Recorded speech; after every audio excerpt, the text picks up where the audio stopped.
Well, that is the Ipswich boss, Kieran McKenna. Portman Road already full, 30,000 or so, and the atmosphere continuing to build. The teams are in the tunnel, but not for much longer. Ipswich and Norwich head-to-head again. The 93rd league meeting between these two clubs. Norwich with this remarkable record over recent years and not been beaten by Ipswich Town since 2009. That is the longest ever unbeaten run in this fixture across both league games and in all competitions. We're going to get a great roar in a couple of moments. There it is. Here come the two sides from the tunnel in one corner of the stadium, closest to the Sir Alf Ramsey end, and there's a massive tifo away to the left-hand side, blue and white. Ipswich fans on all four sides of the ground, and the tifo says, "Who's that team we all adore?" And the Ipswich fans are holding up blue and white placards high into the air, plumes of flame shooting up into the sky from the little plinths that they put on the far side of the field. We get a jet of warm air, even from the opposite side of the stadium. The big match atmosphere is very much here. Scott Minto alongside me, and Scott watching the subs come out ahead of the game. Juan Marcelino Nunez, the first player to move directly from Norwich to Ipswich since Andy Marshall in 2001. Liam Gibbs, it's worth saying, on the Norwich bench, moved from Ipswich when he was still a very young player. But for Nunez today, scored the winner in the last meeting between these two in a Norwich City shirt. If he gets on and plays a part in an Ipswich Town win, he'll be a hero forever. Absolutely. I mean, look, as you say, the first time a player's crossed the divide since Andy Marshall for 2001, but for the first time for so much money, £7.5 million. The Ipswich fans, they find it funny. The Norwich fans are absolutely livid. One of their best players has gone, but he did only have a year left on his contract. And do you know what? He is the pantomime villain, isn't he? He winks down the camera, he taps the badge, says he's loving the colour blue, he's yelled on, "Come on, you tractor boys," and he's the front cover of the programme as well, holding the badge.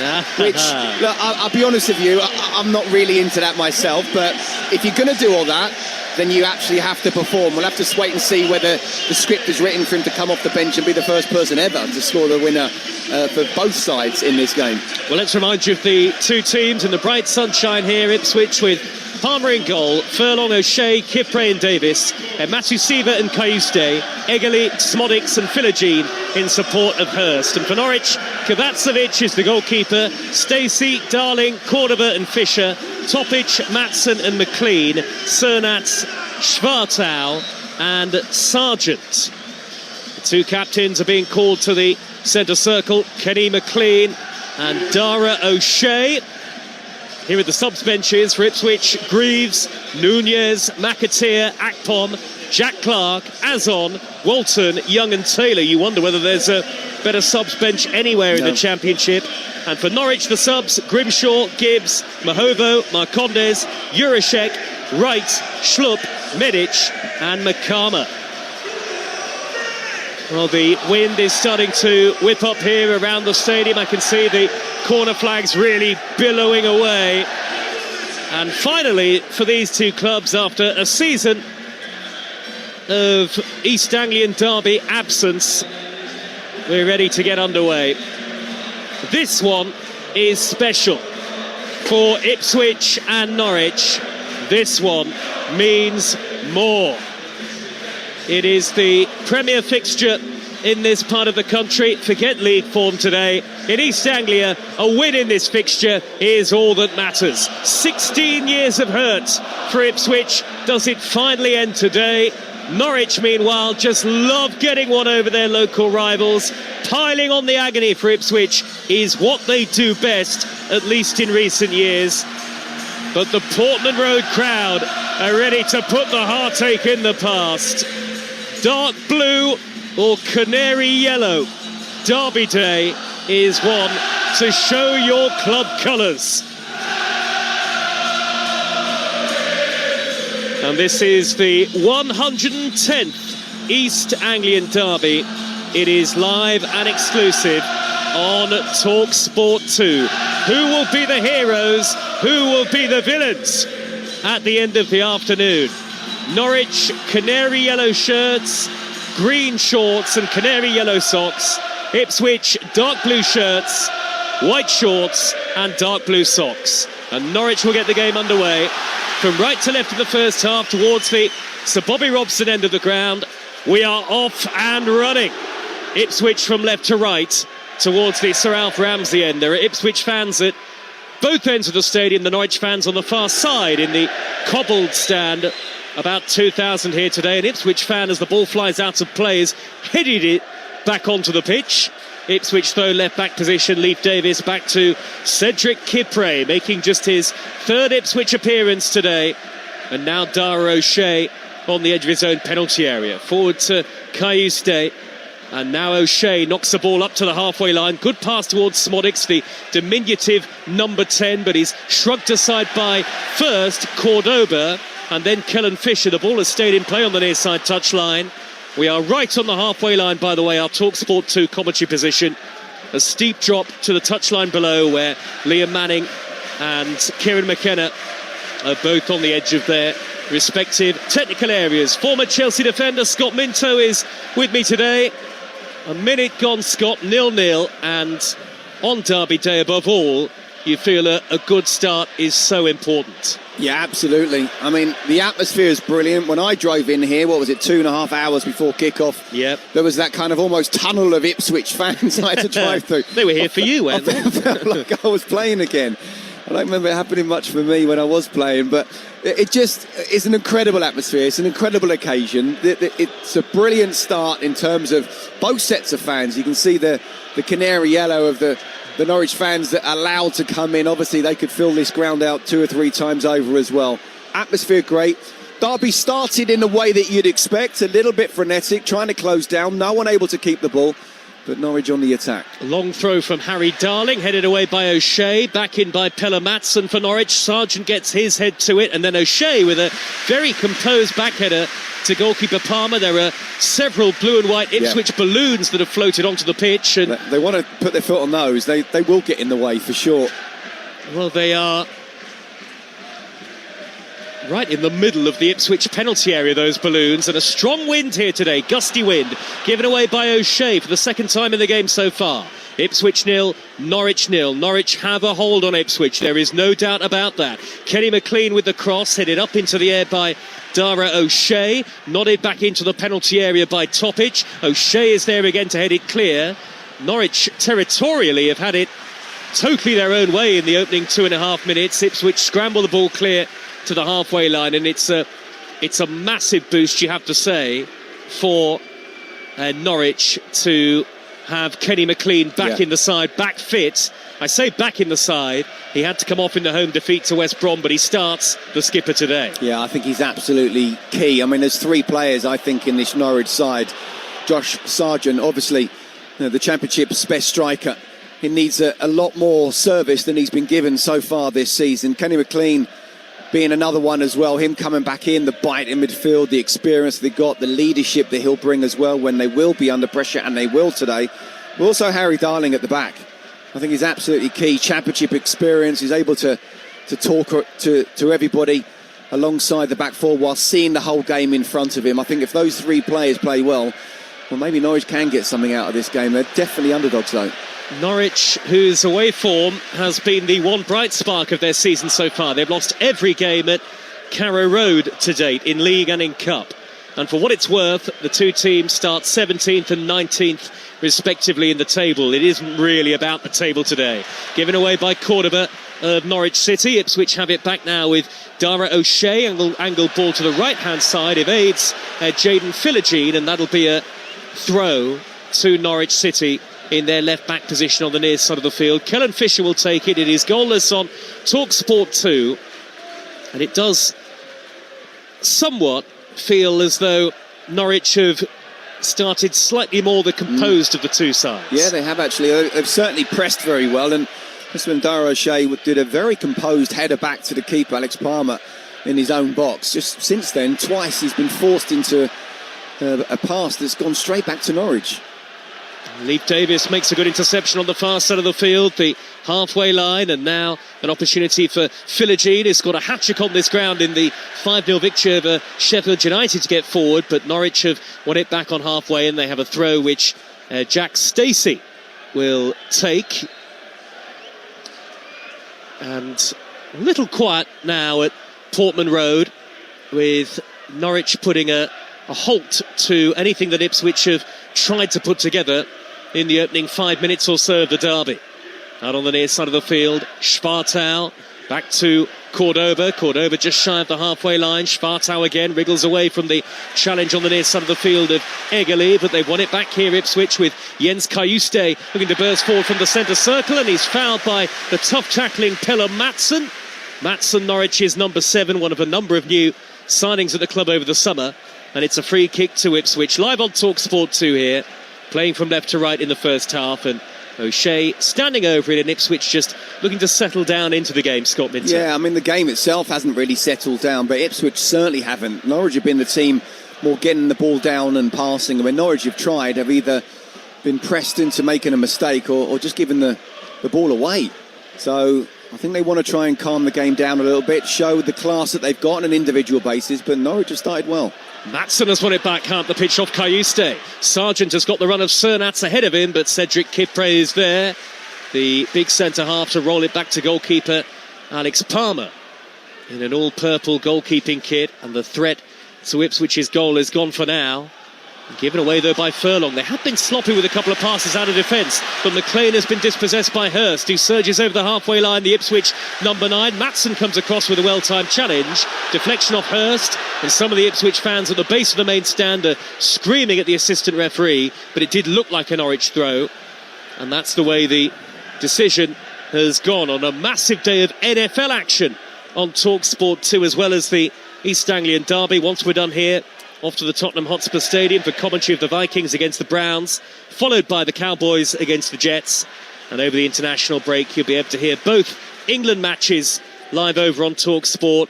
England against Wales in the friendly at Wembley on Thursday, and then the following Tuesday, Latvia against England in the World Cup qualifier. Thomas Tuchel having named his squad a couple of days ago. Smodic's on halfway, beaten to it by the sliding challenge of Fisher. Firm, and not fair, says the referee Thomas Kirk. Fisher, I think, got some of the ball but played the man too. And it's a free kick to Ipswich on the halfway line. Goalless and a bit scrappy, I think it's fair to say, Scott. It's always a difficult one for the referee as well. Yeah, I mean, look, it's not unexpected. It is the Tractor Derby, so it is going to be like that for the start. But as I say, it's more Ipswich who haven't really sort of settled into it. Norwich are pressing really well without the ball, and with the ball they're passing okay. And to be fair to the referees, allowed a lot of things to go on, which I think is really good, but that foul from Fisher, I think, was absolutely spot on. Headed by Kipre over the halfway line and into Norwich territory, well controlled by the Swede Kajuste. Wide ball to the near side in Egeli. He's got Furlong making the overlapping run. Near side the Ipswich right. Back to Egeli, their new number 8 again. Egeli, who has joined from Nordsjælland for a big fee. He is already a Norwegian international, even at the age of 19. Furlong right in front of Liam Manning and Kieran McKenna. Manning knows what this game is all about. Born in Norwich, taking his team to Ipswich today. And Fisher, facing his own dead ball line, is shoved in the back by Egeli. And that's a free kick to Norwich City, which their goalkeeper Vladan Kovacevic will come out to take. And that's where sort of the occasion, the atmosphere, players have to be careful. Egeli's just gone straight into Fisher, where he's going absolutely nowhere. He's facing his own goal, and all he would be able to do was just kick the ball out, and Ipswich have a throw in a dangerous position. So players just have to be really switched on. Yes, you want to be on the edge for sure, but you've also got to be calm and composed in the decision making that you do. Norwich look more relaxed, and Kipre nearly turning into trouble on the edge of his own box in the bright sunshine, but he darts beyond Cernats. And now Leif Davis far side of the field in the left back position. Carpet-like surface at Portman Road. It's an absolutely beautiful pitch. And now here is the Ipswich captain O'Shea to Furlong in the right back area. Furlong brought in from West Bromwich Albion. Kieran McKenna has really reshaped this Ipswich squad, much like Liam Manning did at Norwich, maybe to an even greater extent. Davis from the dead ball line with a low ball into the area. Did that take a nick off the defender? Corners given by the referee. First corner of Derby Day in the 10th minute. Ipswich 0, Norwich 0. Yeah, it's the first time really Ipswich have got the ball into Norwich's final third with a little bit of purpose.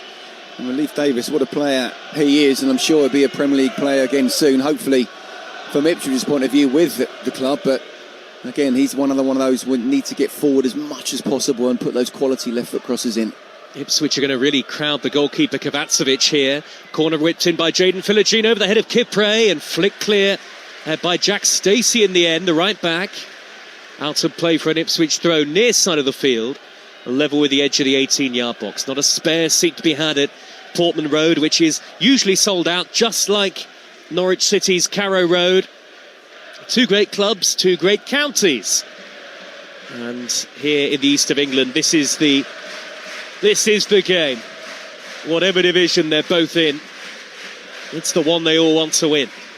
Darnell Furlong with a long throw, hurled into the penalty area, headed away by Cordoba, and flicked further clear by Schwartau. Nobody upfield for Norwich, so Davis is there to send it back to goalkeeper Palmer. Davis again now, just on the edge of the centre circle. 20-yard ball forward to Hurst. Good ball, and now Smodics could be clear down the middle, and he waited for the goalkeeper, did Cordoba, and Kovacevic was pretty quick off his line, spread himself at the feet of Smodics, and Norwich City have the ball again, 0-0. Yeah, good defending actually from Cordoba. He realised that keeper should be coming out. I hope he got the shout. Of course, Kovacevic certainly did well coming out and just stopping any danger. Sargent at the other end is blocked off by Eggerly, and the ball hoisted clear downfield by Jayden Philogene. Now it's at the feet of Maatsen. Maatsen with the angle pass out to the far side, the right. Stacey back to Maatsen again. Got options square and ahead of him. Maatsen angles the ball back out wide again. Stacey in front of the cobbled stand with the Ipswich flags on the top of the roof. Gets Norwich City another throw. Norwich, who have only won more away league games against Bristol City than Ipswich. 15 times they've come to Portman Road and won, and they usually score home and away in this fixture.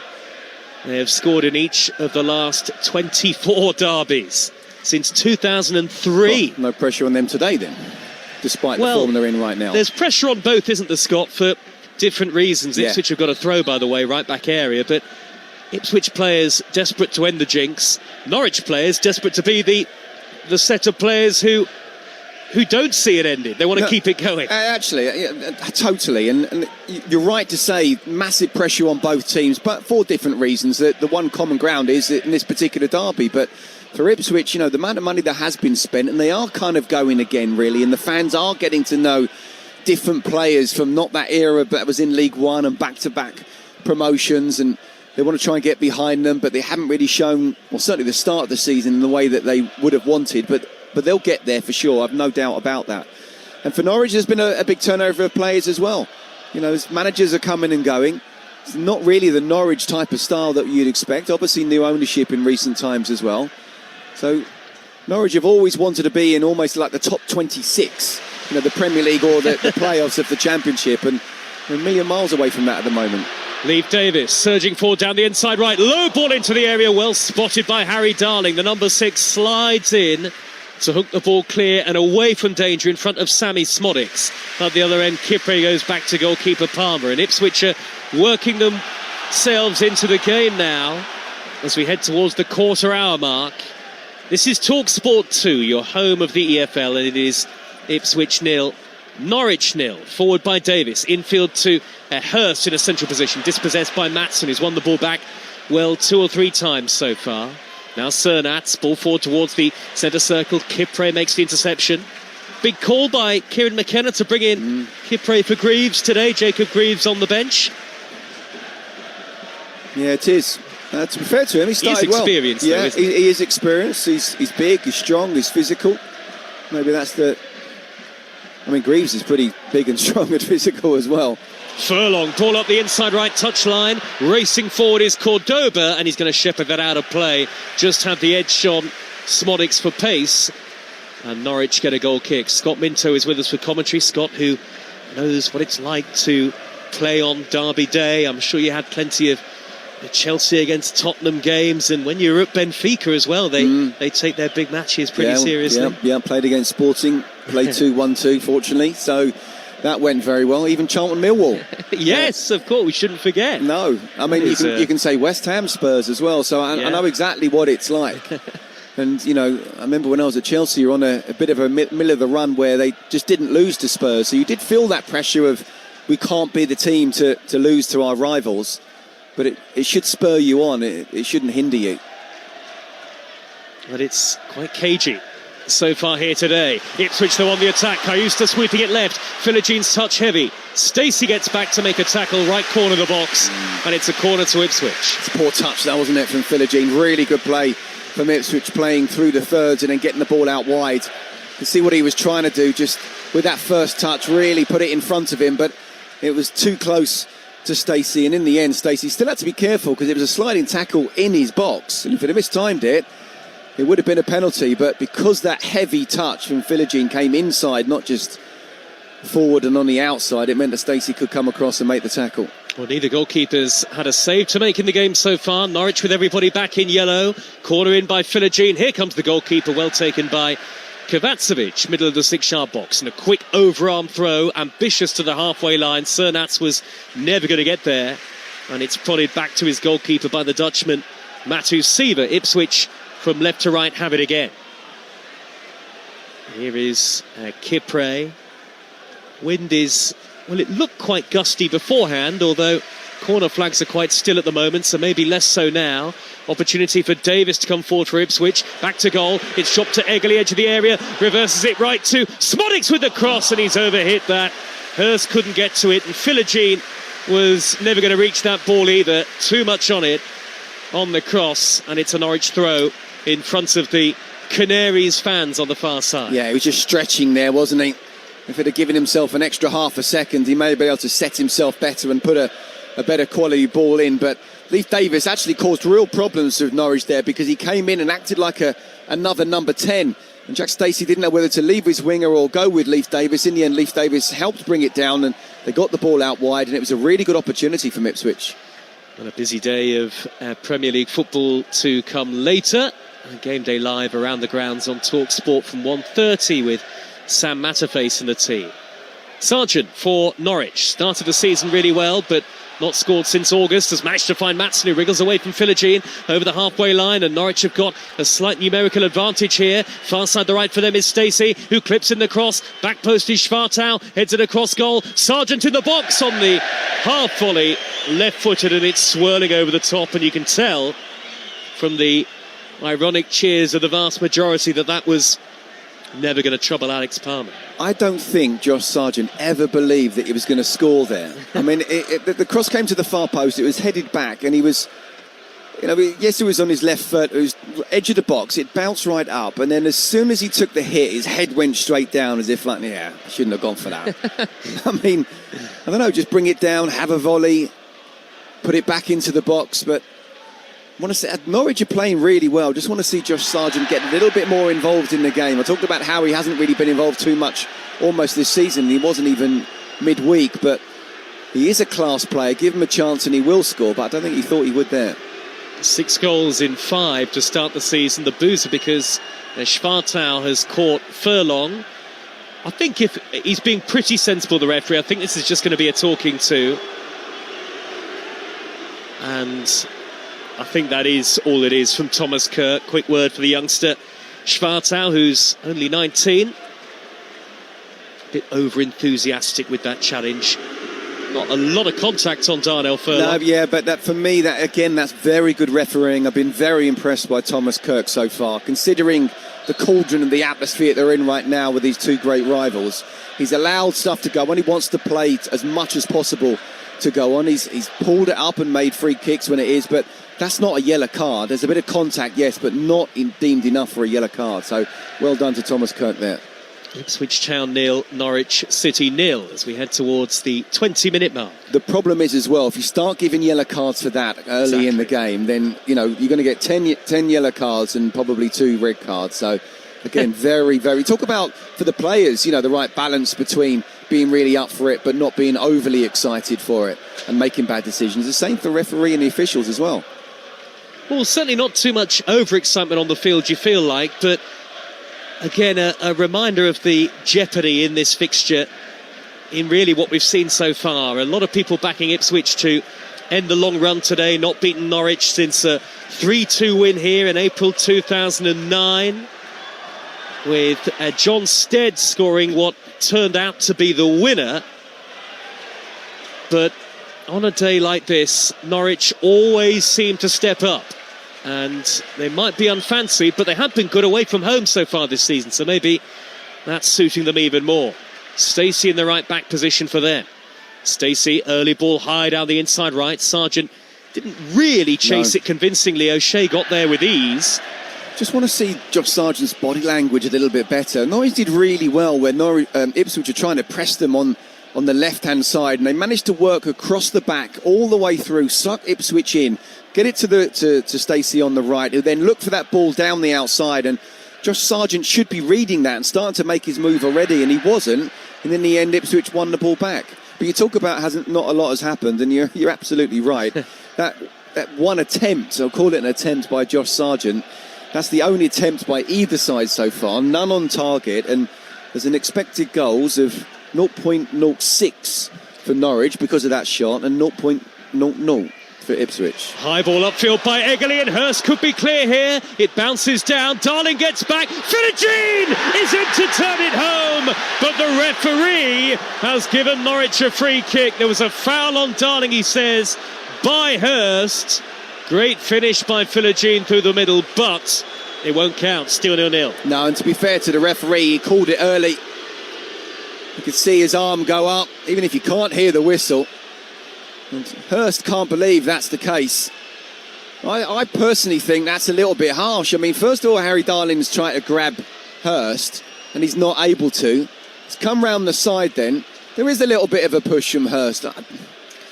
The referee could definitely say, even if we did have VAR, which of course we don't, that wouldn't have got overturned. But talk about the physicality of a derby, or even just a good old-fashioned championship game. There wasn't a lot in it, but there was enough for the referee to say the arm came out, he fell over, and there was a foul. I just want centre-halves to be stronger than that.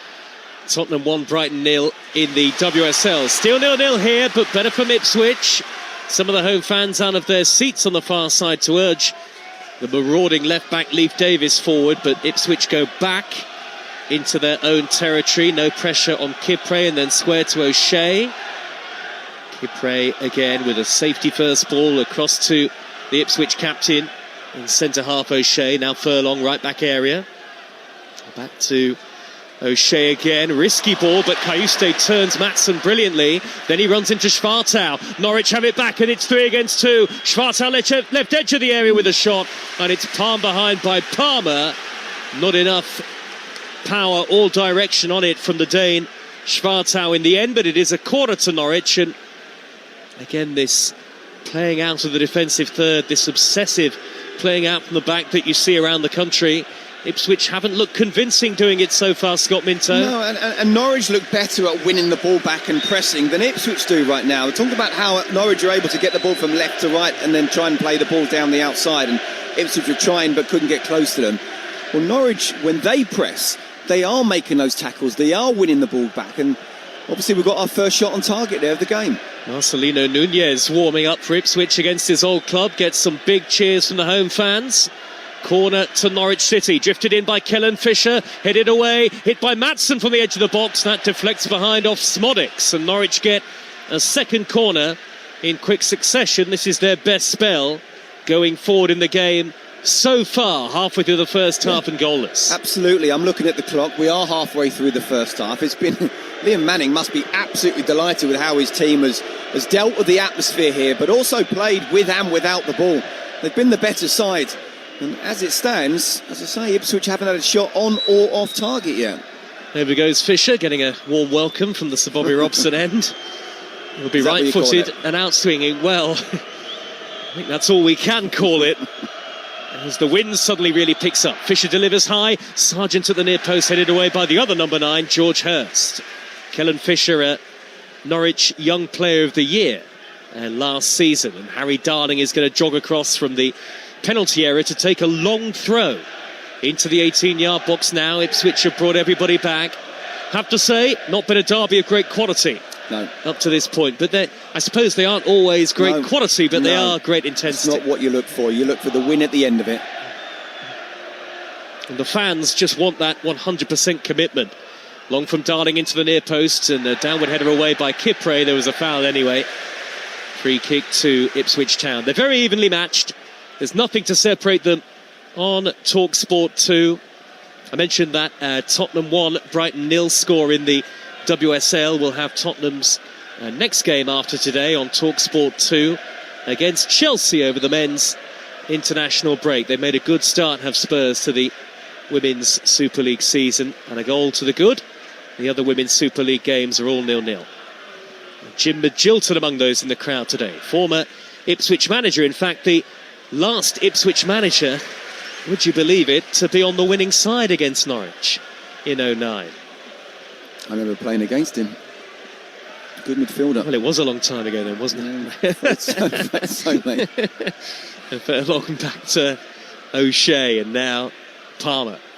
Ipswich number 1 to Kipre, the left edge of the 18-yard box. Are they both a bit tentative maybe to try and be the team as Matuseva found by Stacey? Although I don't think there was much contact there. Free kick Ipswich. Are all the players at the moment from both sides, Scott, just thinking, I don't want to be the one that makes a mistake in a derby game? I don't think that's the case for Norwich. I think Norwich are playing really well, tactics spot on with and without the ball. I think it's Ipswich who seem a little bit reticent to try and gamble on what they know they can do. We're not seeing the best of them either on an individual or a sort of pattern of play, or 2-3 passes going and then suddenly they get in down the outside. High ball by Furlong, up towards the inside right, into the penalty area now goes Hurst, but he's tracked all the way by Cordoba. Hurst plays it back to Egerle, right corner of the area with a deflected shot, bounces up into the air, miscued by Cernats, drops down to Philogene, back to goal the Ipswich number 11. Philogene has held up the play neatly here, the former Villa man, goes back to O'Shea, middle of the Norwich half, better from Ipswich. O'Shea's crossfield ball again to Egerle, out on the right hand side. 27 minutes gone and 0-0. Egerle delivers, right-footed. Hurst gets up with the header, and a good header from quite a long way out. Got above Maatsen, but it's straight at Kovacevic. Yeah, do you know what? I didn't think Egerle was able to get a cross in there on his right foot, but he did. It's a really good cross. Hurst does so well climbing up. I mean, he's 12 yards out, so to get above all the Norwich defenders and also put it into the bottom corner was a difficult thing to do, but I think it's probably Ipswich's best bit of play so far. It wasn't really the time for an inverted wide player, was it? No. In that situation. You need an old-fashioned right-footed right winger there. Still a good cross. Yep. Good ball in, good pace. Forward by Kenny McLean, the Norwich captain. High, long ball down the left-hand side, near side of the field. Schwartau never going to reach that against Furlong, who's always a very consistent player and a very effective player at championship level. And right back was maybe an area that Ipswich wanted to look at. Quite a bit of turnover over the summer for both teams, and probably more so at Norwich because, of course, there was the change of head coach as well. But for whatever reason, Liam Manning's team are more comfortable playing on the road, at least so far in his tenure. That's where all their points, all 8 points in the Championship have come, Scott. Yeah, I mean, they've lost all 4 in the league and in the Cup as well, but it's not a trend you want to continue. If anything, if it has to be one way or the other, you want it to be the other way round. You want that home form to be the fortress, the fans, where obviously the majority of the fans are able to come in and watch and see their team win. And then the away, sometimes you can understand it why you don't pick up points, but they've got to sort that out for sure. Kenny McLean, centre left position, good ball out to the right wing, and here is Jack Stacey into the area now, bundles over Leif Davis. And that's definitely a foul. What a crossfield ball by McLean on the diagonal, and Stacey made a great run, but Davis got in front of him, trying to shepherd the ball back to the goalkeeper, who didn't come actually, but Stacey shoving the back and a clear free kick. That was a wonderful ball from McLean, it really was. He pinged that 50 yards cross-field in between 2 Ipswich players. There's only 10 yards in between them. Stacey, not a bad touch, but good defending from Davis. Furlong flicked from the right back position, hugging the touchline and out of play. Good press from Norwich City, forcing the error. I don't know why in that situation, Scott, you wouldn't go long. Ipswich just, again, determined to play the ball out from the back. And they are. Got them into trouble. Yeah, but Norwich's pressing is so good. Oh, good ball by Furlong over the top. Hurst is away into the penalty area. Angle is very tight. Forced wide by Cordoba, who got back at him. Excellent defending by Cordoba. Hurst's pull back, hits the defender, and Kovacevic was beaten to it by Smodics, who's got the last touch on that from the dead ball line, and it's gone behind for a goal kick. It looked for a moment like the big number 9, who scored 2 in 2 at home, George Hurst, might be in, but Cordoba has done a great job of shackling him in the first 30 minutes for Norwich, and it's still 0-0. Yeah, brilliant defender from Cordoba. He got so close, so tight, used his pace first of all to not allow Hurst to get a shot on target, and then I was thinking, just don't foul, because he was all over him inside the box, and in the end he got the block shot. But you talk about how sort of Ipswich, and they haven't been the composed side that I thought they would. If anything, I thought it'd be the other way round. They'd be better with the pressing, but better playing out from the back. They're better off just going longer, because George Hurst is making that run down the channels, and that's where they look most dangerous. So yes, OK, try and play and suck them in at times, but don't overplay the pass. Look over the top as well. OK, you stay. Wide to Eggerly. They've played through the thirds effectively this time. Eggerly inside right. Jinks infield, left-footed in, swinging cross towards Philogene. Kovacevic came a long way, the goalkeeper, then flaps at it, almost dove over the top of the ball, and he got fingertips to it to push it behind for a corner, but that wasn't convincing from the goalkeeper. No, it's poor keeping. You know, and even if it was George Hurst there, you'd half understand it, but you should still come through him. It's Philogene there. He's done a Superman, coming out, fist out, just catch the ball. Philogene's not your tip. He's not going to go up and try and challenge him there. Just shout, scream, make it sound like he gets out the way and you're going to come in and catch it. He's one of the smallest on the pitch. Philogene takes the corner, in swinging, headed down by O'Shea, Kipre, and bundled in! Ipswich Town lead by a goal to 0! Cedric Kipre really lashed at that after Norwich failed to deal with the set piece. And 16 years on is today the day, finally, for the Tractor Boys to get one over the Canaries. Ipswich 1, Norwich 0. Well, I was just about to say, as the corner came in, what Kovacevic will not want is a goal to come off the back of that. It's a horrendous error where he's got to come out and claim the ball and catch it. And he's gone to the corner, and yes, of course, you can turn around and say, well, you still got to defend the corner. And I would say that as well. It's a really good header back. The corner's come into the far post. Headed back by O'Shea. But Kipre does really well. He challenges McLean. It kind of hits up his chest, but he's still looking at the ball. McLean's not. And as he watches it, waits for it to come down, he absolutely smashes it into the roof of the net. Joe, it's against the run of play, but Ipswich are 1-0 up. And the Ipswich fans are loving every minute of it. Goalkeeper didn't cover himself in glory. Any chance he should come for that corner, or is there too much whip and pace on it? Well, I think there was a lot of whip and pace. He should have actually caught the cross that led to the corner. That was the big issue. I mean, look, the defender should still be able to deal with it. Quite often I sort of say, if the ball's in and around the 6-yard box, I want my keeper coming out. I played with David James, who you knew he was coming out. He'd catch the ball 9 times out of 10. The one time he didn't, you drop in and you defend properly. But what I would say is in that one, and especially nowadays, they absolutely flood the 6-yard box. So I wouldn't necessarily have a go at him on that one, but I absolutely would have a go at him for not coming out and catching the ball and just going through Jayden Philogene, which led to the corner. Talksport 2, Ipswich 1, Norwich 0 in a game of very few chances up to this point. But Cedric Kipre has made the goalkeeper pay. What a finish it was for his first in Ipswich colours. The team in blue and white lead, but here's Cernat's on the attack for Norwich. Dead ball line, tries to dig out a cross. Leif Davis slides in to block it, and it's a corner to Norwich City, who probably edged it up until the goal, which came 32 minutes in. But they are now behind, and it's not often that this is the case. In these last 14 derbies, would you believe it, Ipswich have led for a total of just 32 minutes. Is that right? Wow. Well, what I would say is Norwich have definitely been the better side up until the goal. And now it's about reaction. And they're reacting not too bad by forcing a corner. Kellen Fisher, right-footed out-swinging, looping delivery. Harry Darling trying to get to it, headed away, hit by Schwartau. Deflected in! What a response! Norwich City were behind for 3 minutes. And it's Oscar Schwartau via a deflection from the edge of the box. Palmer unsighted. Ipswich won, Norwich won. Norwich are doing it to Ipswich again. Well, we talked about reaction, and that's the reaction that Norwich fans and Liam Manning would have wanted for sure. And seeing the TV cameras going to Kovacevic, and I can understand why. That goal should never have happened for Ipswich. Norwich have been the better side up until now, but it's all about putting the ball in the back of the net. And Ipswich were the first team to do that. And again, reaction, force a corner, get the corner in. Ipswich didn't clear it properly.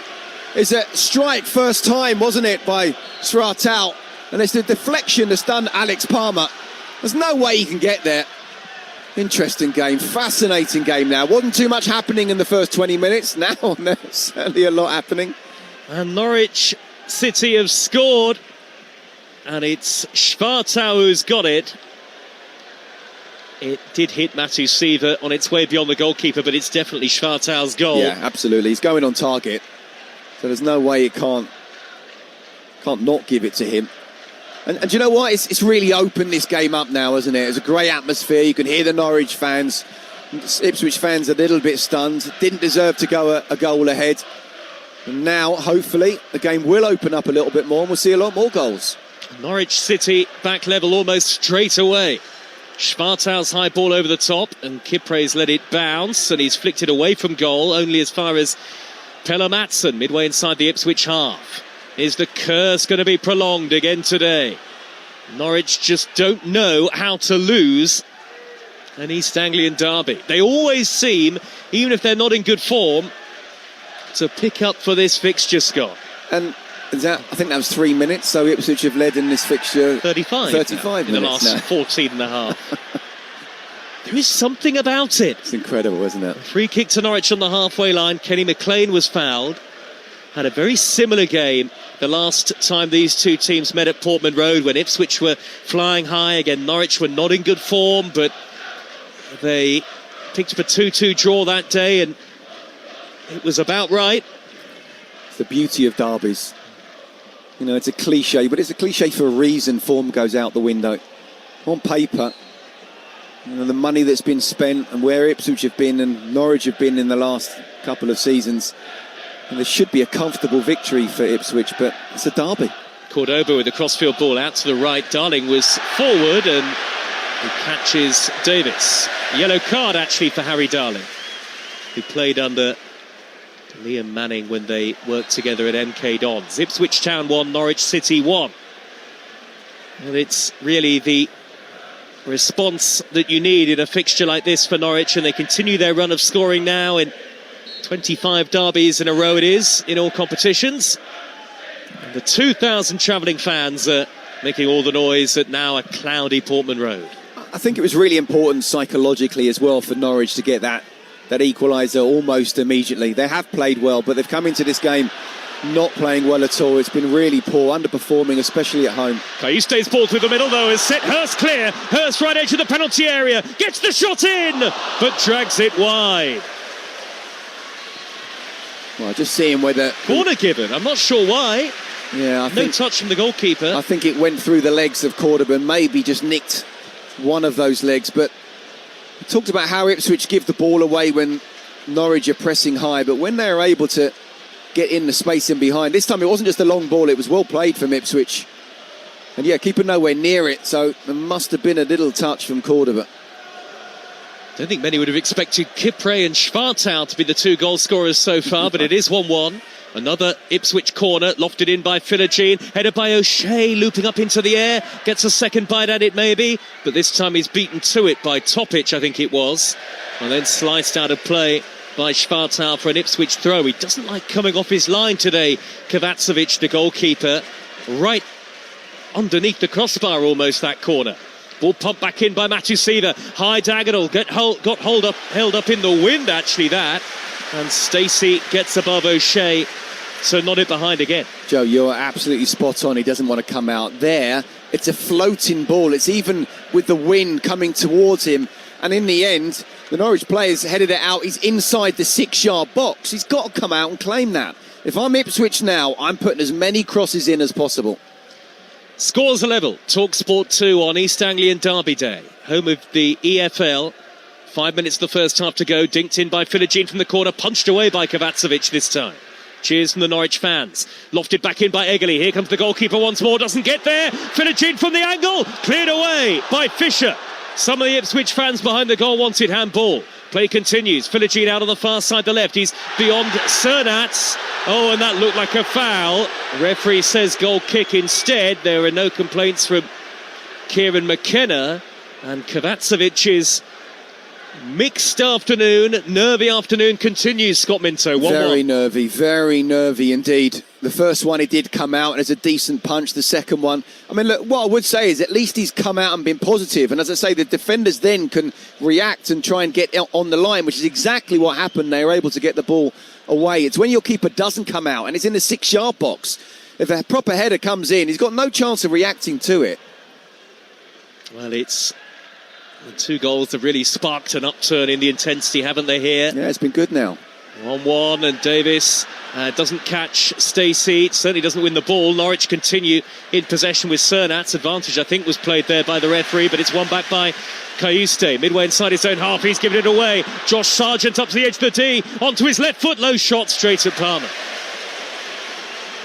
And that's half a chance for his quality, isn't it? Right in front of goal, 19 yards out. Well, it's one thing if your shot is blocked. Another thing is just shot straight at Alex Palmer. Palmer slices his clearance out of play, and the Ipswich fans are screaming at the goalkeeper. There are still some of the deflated balloons on the pitch. They probably need to get those moved out of the way because they're in the penalty area right in front of the goalkeeper.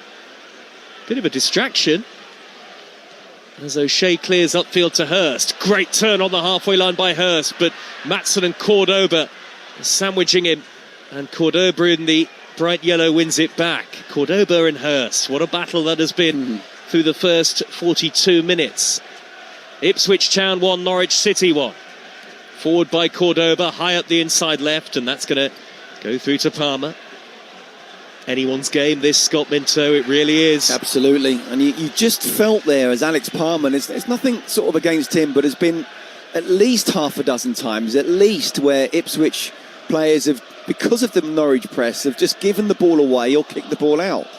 And the fans, if you take that goal away, the Kipre goal, Ipswich have not played well. So the fans aren't happy at the moment. Headed down by Cordoba. It's spun off Matuseva into the path of Cernats. Right through the middle. Cernats beyond 2 in blue and shoots low and wide. Good run by Cernats. But then when he tried to strike it goalwards, a free shot from the edge of the D in a very good position. He was nowhere near the target. 1-1. Again, it's another positive bit of play from a Norwich player, isn't it? This time Cernats just getting the ball. No one's around for 3 or 4 yards, and by the time he's picked up, they can't get close to him. And again, it's another shot on his left foot, almost in front of goal, where he's just dragged it wide in the end. Norwich, they're looking dangerous. Well, they've heeded our warning, Scott. They got rid of the deflated balloons now in Palmer's goal mouth.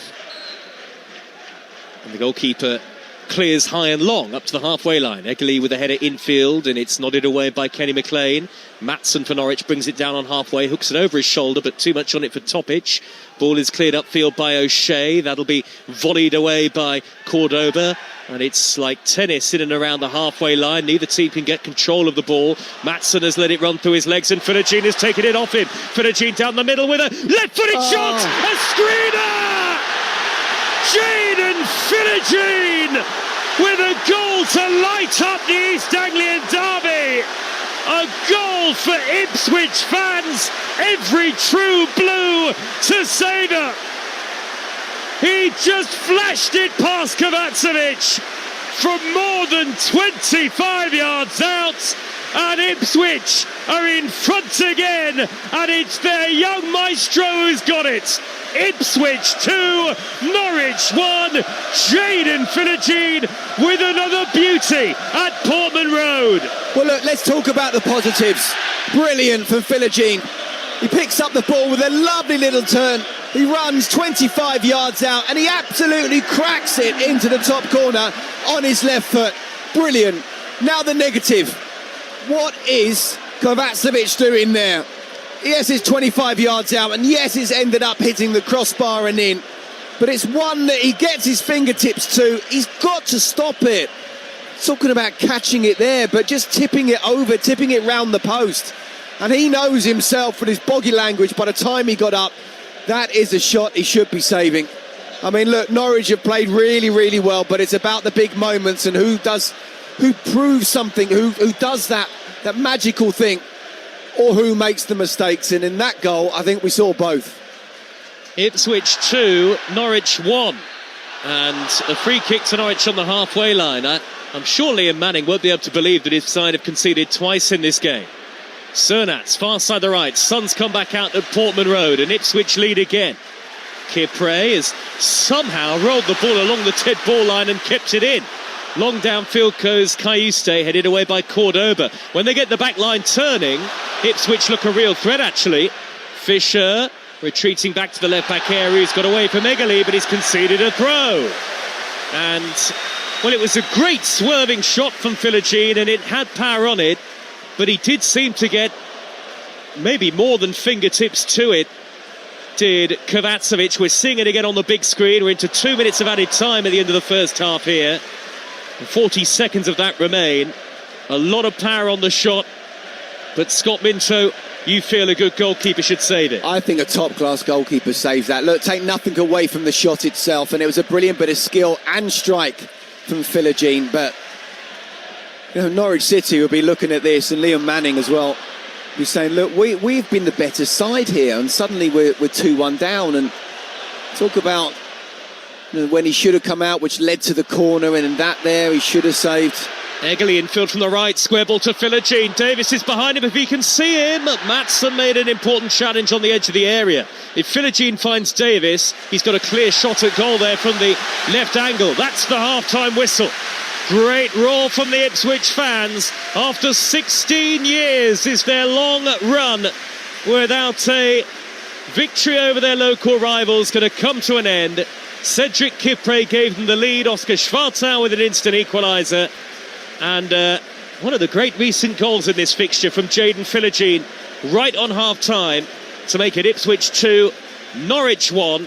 Scott Minto, for half an hour it was quite quiet, but suddenly it feels like there's loads to talk about. Oh, it's suddenly picked up now of that, for sure. I mean, look, yeah, it was a pretty dour half an hour, but actually it was Norwich's tactics were spot on, both with and without the ball. Ipswich weren't able to play the ball out. The Norwich press was very, very good, and then Norwich at times were looking dangerous, forced a couple of corners without really testing Alex Palmer too much. And then, yes, the goals. Now, I do feel that Kovacevic has got to come out and catch that ball instead of just trying to punch it, slipping off his hand and going it for a corner. And then obviously there was 1-0. Kipre, well done in the way he dealt with that. Perfect comeback, it really was, within a couple of minutes of Norwich. And Strato, yes, he had a bit of luck with the deflection, but you earned the luck. I think Norwich deserved that for sure. But right on half-time as well. And the psychology of the whole stadium, that everyone now is very much on the front foot, where just a couple of minutes earlier they were not booing Alex Palmer, but there were groans coming out for misplaced passes. So it's just completely changed. A brilliant bit of skill and shot as well from Philogene. It was brilliant. I just do feel a top class goalkeeper doesn't let that in. Well, Andy Marshall, the goalkeeper who crossed the divide, is here today. I wonder what he might have made of it. I mean, there's a lot of power and a bit of swerve on the shot, and it ends up, it sort of kisses the underside of the crossbar as it goes in. It's an amazing goal from an Ipswich perspective, but you know, you play with a lot of top goalkeepers, Scott, so will he look at himself? Will he go in and say, look, sorry boys, that's my mistake. Well, whether he'll go in and actually say that, I don't know him as a person, but I definitely think he'll be thinking the same thing. I could see the defenders around almost, not quite believing that had gone in. And yes, I've played with top-class goalkeepers in the past. I mentioned David James to name just one, but I don't feel he would have been beaten with that. But look, let's be positive with the strike. You're absolutely right. It was hit with such force, and it was swirling and dipping as well. I think a lot of goalkeepers would have conceded it, but I'm thinking about this particular occasion and, what is Ipswich versus Norwich at Portman Road and how well Norwich have played so far in that first half. I could make an argument that they actually deserve to be a goal ahead, not a goal down, let alone one apiece. So just disappointing, certainly with the first goal, and even that one there. Many would have let it in, but I do think a top-class goalkeeper would have saved it. All right, more from Scott Minto to come. Second half on the way on Talksport 2. It's 2-1 Ipswich. Let's get a quick weather report now on Talksport 2, all thanks to QuickFit. Talksport 2 weather report. With QuickFit. Drive away happy every time. So in our live commentary here in Suffolk today, 15 degrees, sunny intervals. It's a bit cloudy at the moment. Villa Burnley, updates on Talksport later. 14 degrees and overcast at Villa Park. And we've got the Vikings against the Browns live on Talksport 2 at the Tottenham Hotspur Stadium, where it is 16 degrees and cloudy. And Brentford, Man City in the Premier League, likewise 16 degrees and cloudy today. That was the latest weather report, brought to you by QuickFit, with over 600 centres across the UK, most of which open 7 days a week. They're always here when you need them. Talksport 2 weather report. With QuickFit. Drive away happy every time. Well, it's still anyone's game in East Anglia. At the break, Ipswich 2, Norwich 1. The unstoppable force of live football. Brilliant goal! EFL live on Talksport 2. Gallagher Prem Rugby, live, loud and unleashed on Talksport 2 with Tenor Men. Kicks down the left-hand side. Get all thriller, no filler, full match commentary throughout the entire New Look season. Straight down the middle. And keep up to speed with every twist, turn, tackle and try. They've scored. New heroes will be crowned. Old rivalries will be reignited. The roof almost comes off. Experience the action, the passion and the exhilaration of the Gallagher Prem on Talksport 2 with Tenor Men. Keep control. Welcome to Currys. That's the A-rated 10-kilo hot point washing machine with fabric care to help clothes last longer. Wow. Wait, you said that? Me. I'm using telepathy instead of talking. It uses less energy. Oh, let me try. Oh! It takes practice. Delivery, installation and recycling for only £35. Energy-efficient tech made easy. At Currys. Add installation and recycling at basket and 21st attempt. T's and C's apply. Love football. So do we. At Sporting Life, we give you access to premium sports betting insights, and it's all completely free. Whether it's the tension of the match or the thrill of the goal, we're here because every moment matters. Join Sporting Life today to enhance your betting experience with in-depth analysis, exclusive content, and the latest form and stats. When it comes to football, we're on your side. Search Sporting Life. You want the look, clean, close, sharp, but you don't have time to play around. Meet the Pitbull X5 series from Skullshaver.com. Our best-selling shaver, now even better. Smooth blades, stronger motor, better grip, built for speed, designed for skin. No mess, no mirror, no drama. 90 seconds and you're done. Fresh, confident, ready. Pitbull X5 range by Skullshaver. Available now at Skullshaver.com. The Monopoly game at McDonald's is back. There's over £2 million worth of cash prizes to be won. And a chance to get your hands on some epic prizes. Go on, it's your go. 18 plus, UK, ends 21st of October. Selected menu items. App may be required. May depend on winning moment. See mcdrules.co.uk. NFL Live, Monday morning from 0100 BST on Talksport 2. You won't miss a blitz, a rush, a tackle, or a touchdown of the New England Patriots at the Buffalo Bills. Yeah. Over to you, Bob. Thanks, Bob. Here full coverage of the all-highfalutin, rootin' tootin' action. Monday morning from 0100 BST on Talksport 2. Feel the power and the glory. It's go time. And he scored. It's a brilliant goal. fired up and raring to go. EFL Live on Talksport 2. Throws the ball to the end zone. Cortland goes up, makes the catch. Touchdown, Denver. Fires one deep right side for Garrett Wilson. He's got it inside the right pylon. Wings one, end zone. Caught. Devontae Adams. Touchdown, LA. This is going to be Brian Thomas Jr. to the 5. Brian Thomas Jr. into the end zone. Caught. Touchdown. Are you kidding me with that catch? Justin Jefferson. Give to Judkins. Pushing. Touchdown. Quinshon Judkins. Special for everybody to get to come to the United Kingdom and see hopefully a very competitive football game.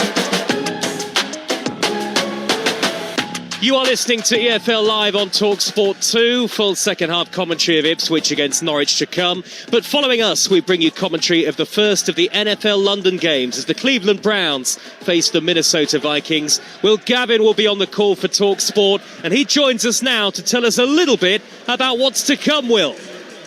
Yes, good afternoon. We're here at the Tottenham Hotspur Stadium. The Cleveland Browns taking on the Minnesota Vikings, the first game in the London series for 2025. We're out in Dublin last weekend. Now it is London's turn. It's very overcast weather here in London, but still a little bit of sun shining, and the sun is definitely not shining on either of these two teams. Minnesota looking to bounce back after that defeat in Dublin last weekend, where they lost to the Pittsburgh Steelers, whilst for the Cleveland Browns, well, it's been a very forgettable season so far. 1-3 record, but a new quarterback to take to the field this afternoon. The rookie, Dylan Gabriel, takes the reins from Joe Flacco. Should be intriguing to see how he gets on the field. Big pressure, an international game to make your debut in the Tottenham Hotspur Stadium. It's been a great atmosphere so far, just on the walk to the stadium. So many jerseys of different teams, not just the Browns or the Vikings. A real nice atmosphere. It's a football weather day as well, like I mentioned. Nice and dry at least. But look, it should be very interesting to see how the Vikings bounce back. I mentioned a lot of change on their offensive line as well. They're having to deal with many injuries, which is going to be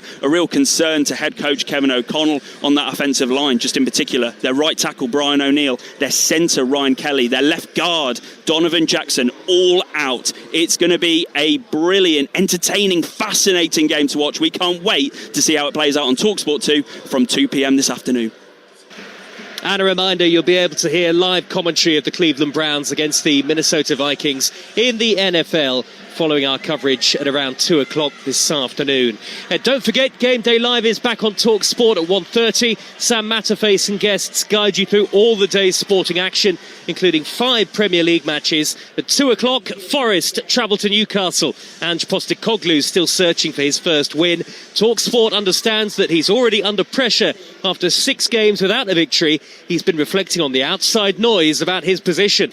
I knew I was getting sacked at Tottenham about 3 or 4 months before I did. It didn't stop me winning something. It doesn't enter my head. My responsibility lies in, making sure this football club progresses and gets to a position where it can challenge for things. And if I start putting timelines to that or worrying about what's going to happen next week, then I'm sort of not performing the role that I've been sort of given in terms of that, and I just don't think it's helpful to anyone. At the end of the day, things I control are the environment, training, the way we play. And as I said last night, I'm still very, very strong in my belief that we're not too far away. Whilst over on Merseyside, Crystal Palace will be looking to extend their club record unbeaten run at Everton later this afternoon. Oliver Glasner's side haven't lost in 19 matches, stretching back to last season. He's keen to keep the run going. Every win, every good performance increases the self-confidence, and this is what we can see. It's also, this season, the start was a little bit easier because the team stayed more or less together from the starting 11. We lost Epps to Arsenal and then replaced him with Jeremy Pino. All others, also, let's say 14, 50 players, we work together now for more than 1 year, so everybody knows what to do. It's We can't train at the moment because we're just playing, but it helps that the team knows what we want to do in possession, what we want to do out of possession, how we organize our rest defense and all these things. So it's just now always activate and keep the focus high. And that's the challenge, to be mentally ready. It's not physically. The players are so fit and we have such a great fitness and medical department. So there are no concerns about the fitness, the physical fitness, but the mental fitness. It's all about being ready, because it's not, I think, what we are doing on the pitch, is how we are doing, with the determination, with the intensity, with the belief, and this showing every third day. That's the challenge we have. And we have now one more game. Then is a little break with the international games coming up, and then the next tight schedule will follow. That's Oliver Glasner, all the Premier League goals as they go in on Talksport, to come later with Sam Matterface and the team. Sam is based at the Tottenham Hotspur Stadium. We're here on 2. We'll bring you live commentary of the Minnesota Vikings against the Cleveland Browns in the first London game of this NFL season. That is followed by commentary of the Dallas Cowboys against the New York Jets. Here on your home of the EFL in the East Anglian Derby, it's Ipswich who have the edge at half-time. For Ipswich and Norwich, this one means more. In swinging, headed down by O'Shea, Kipre, and bundled in! Ipswich Town lead by a goal to 0. Is today the day, finally, for the Tractor Boys to get one over the Canaries. He absolutely smashes it into the roof of the net. Harry Darling trying to get to it, headed away, hit by Schwartau, deflected in! What a response! Norwich City were behind for 3 minutes, and it's Oscar Schwartau. And that's the reaction that Norwich fans and Liam Manning would have wanted for sure. Philogene down the middle with a left-footed shot, a screamer! Jayden Philogene with a goal to light up the East Anglian Derby. What is Kovacevic doing there? He's got to stop it. Well, some might have thought it was a golden goal. Scott Minto blamed the goalkeeper. No, I'm only joking. I do want to put more credit on Philogene. It was a great strike.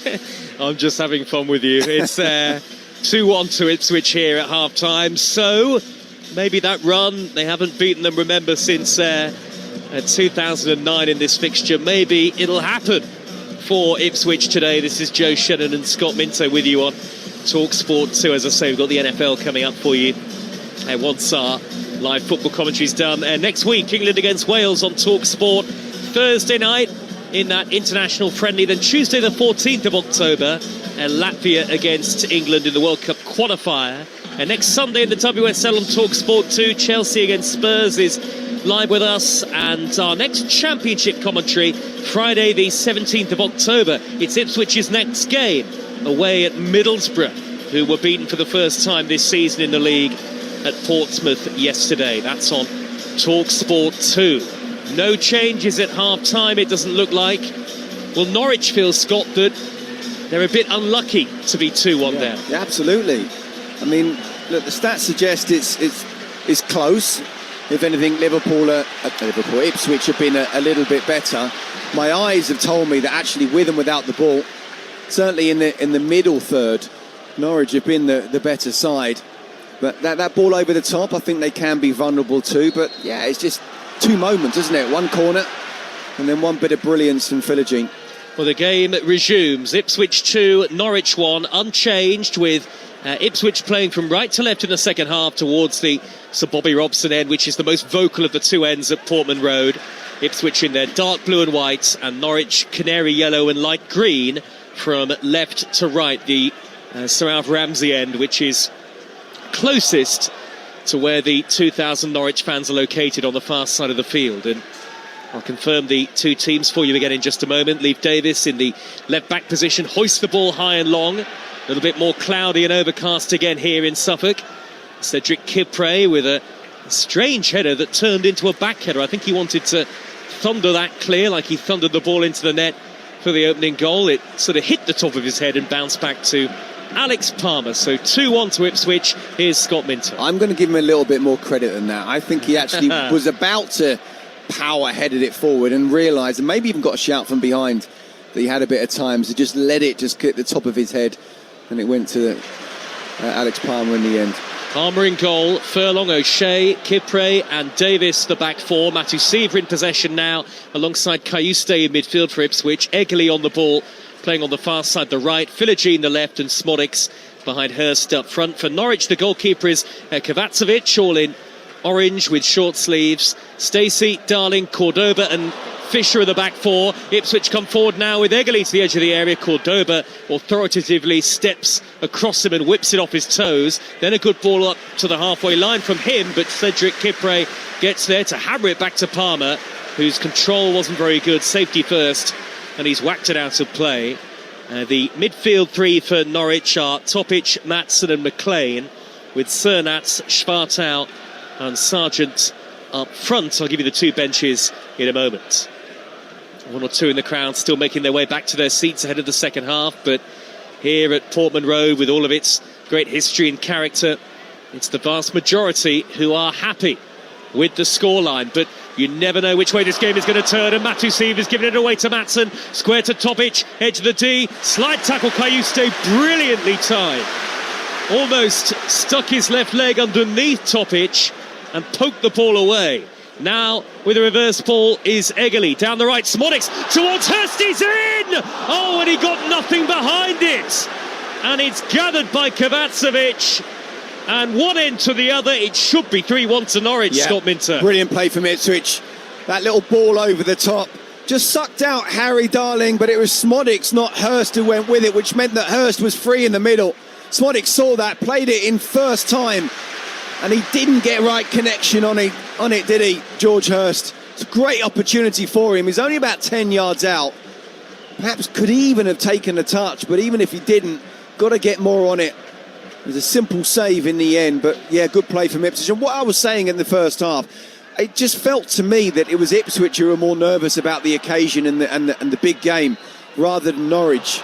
The second half, I think that goal just before half-time has not only calmed the players down, but it's calmed the whole crowd down. A few minutes before that, before Ipswich scored, Alex Palmer put the ball out and everyone was kind of a little bit on top of him and very unrestful. The goal changed things, and now Ipswich at the start of the second half are starting to play how I expected them to play at the start of the first. Yes, it should be 3-1 to Ipswich. I think I said Norwich amid all the excitement, but it's Ipswich who lead by 2-1. This is Talksport 2. The Ipswich bench: Greaves, McAteer, Nunez against his old team, Akpom, Jack Clark, Taylor, Young, Walton and Azon.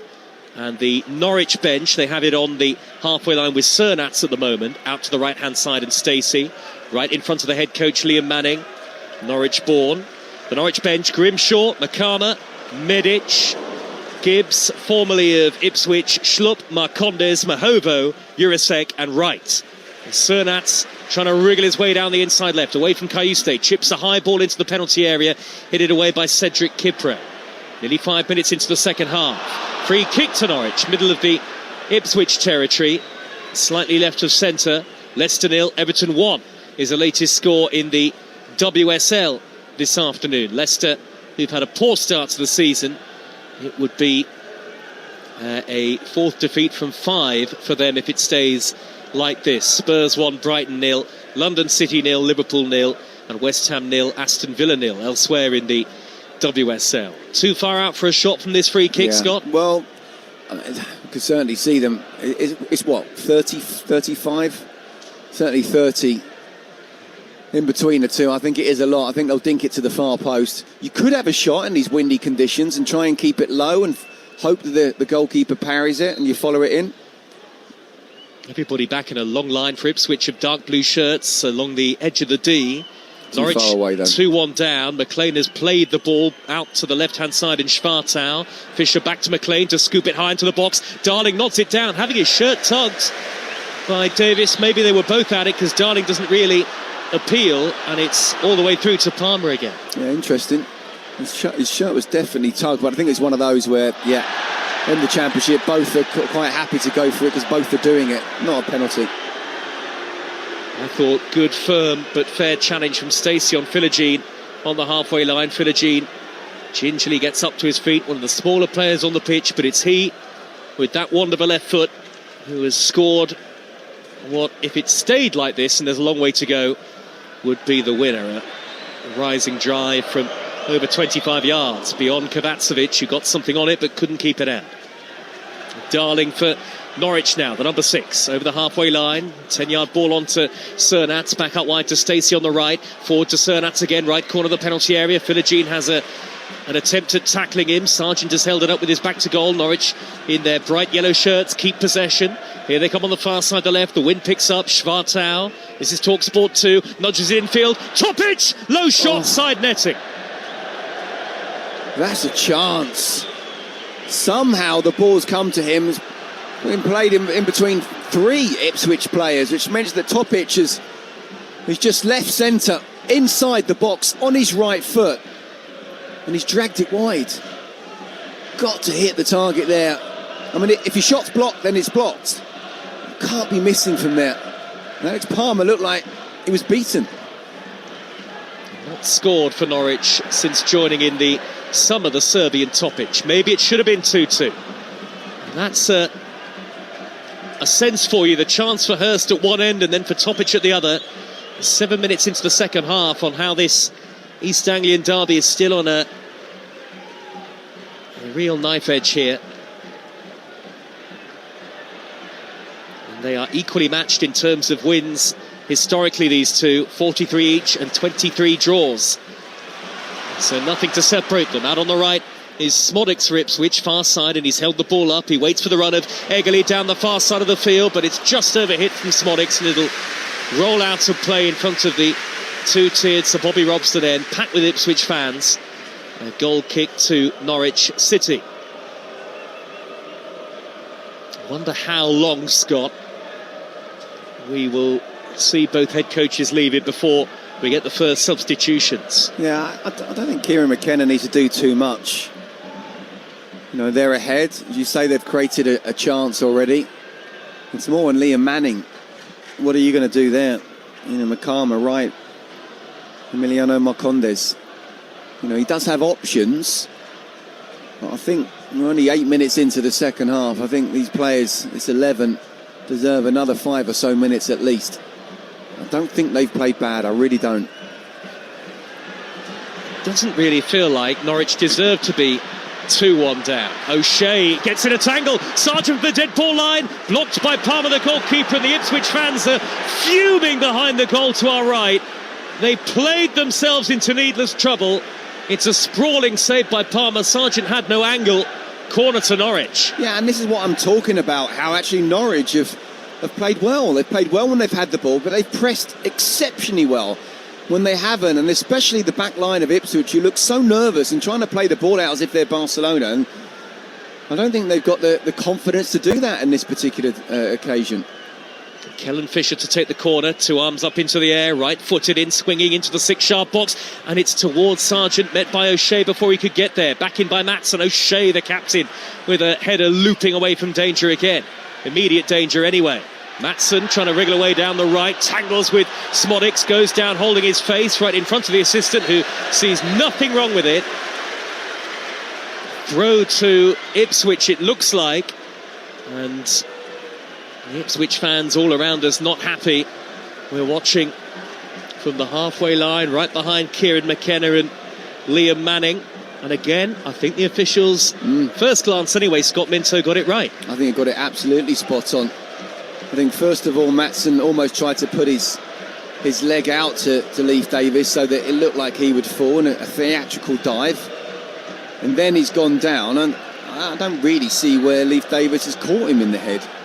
If he has, it's pure accidental and just a brushing off. I think he's absolutely not once but twice trying to get a free kick in that corner. Not afraid to get stuck in, Matson, but you do feel he was looking for a free kick there. Quite gloomy skies overhead now. The sun has very much gone in.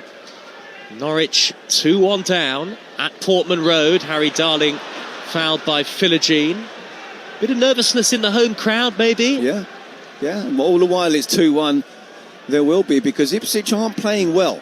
They're not playing like a side that looks like they're going to go on a great run and get promoted. But today's not about that. Today's just about trying to get the job done against your biggest rivals when you haven't done it for 16 years. It was interesting as the ball went back to Alex Palmer there. He just went, have it. I'm hoofing it back up the pitch, and there was cheers in the Portman Road crowd. Nothing wrong with a long high ball. They've still got possession, haven't they? Well, do you know what, Joe? I'm all for playing out. Headed by Hurst. Smodics could be through here. And Smodics with a low shot from a tight angle under pressure from Darling, and it's gathered. Sorry, Scott. Ipswich were right on the attack very quickly there, but you're all for the odd high ball forward, just as sometimes it's appropriate to play it out from the back. I mean, you're absolutely right to go in there, because that's a chance, another chance for Smodics, and again, another time where your forward player hasn't got proper connection on it, and it's a simple save in the end against the goalkeeper that must be lacking in confidence after what happened in that first half. Darling now thunders the ball high up the middle for Norwich, and Schwartau's plucked that out of the air brilliantly with his back to goal. He's had to go a long way away from the penalty area though, and he had it whipped off his toes by Philogene. Great finish by Philogene and from Kipre actually for the first goal, but Norwich will really feel that individual errors have cost them for both. And Ipswich might think they were unlucky with Schwartau's deflected strike. Reverse ball by Egerle into the box. Hurst nowhere near it. Through to Kovacevic. Well, we nearly are at the hour mark now here at Portman Road. Ipswich leading by the odd goal in 3 in the big derby. Norwich with this long and proud run, more than 6,000 days without losing to their local rivals. West Ham 0, Aston Villa 1, a latest score in the Women's Super League today. Jack Stacey for Norwich. He's beyond Philogene. He's midway into the Ipswich half. Stacey switches the play. Right to left to the far side. Schwartau left corner of the penalty area. Right-footed in, swinging cross over the head of Sargent and behind for a goal kick. Well, that's a really poor cross, because he had time. There was no one around him. He wasn't under pressure at all, Schwartau. And there's only one person in the box, and that's Josh Sargent. So he's got to weigh the cross a lot better than what he did. And actually, Sargent got in between Leif Davis and Darragh O'Shea as well. So it's got to be a more pinpoint cross if Norwich are going to get back into this game.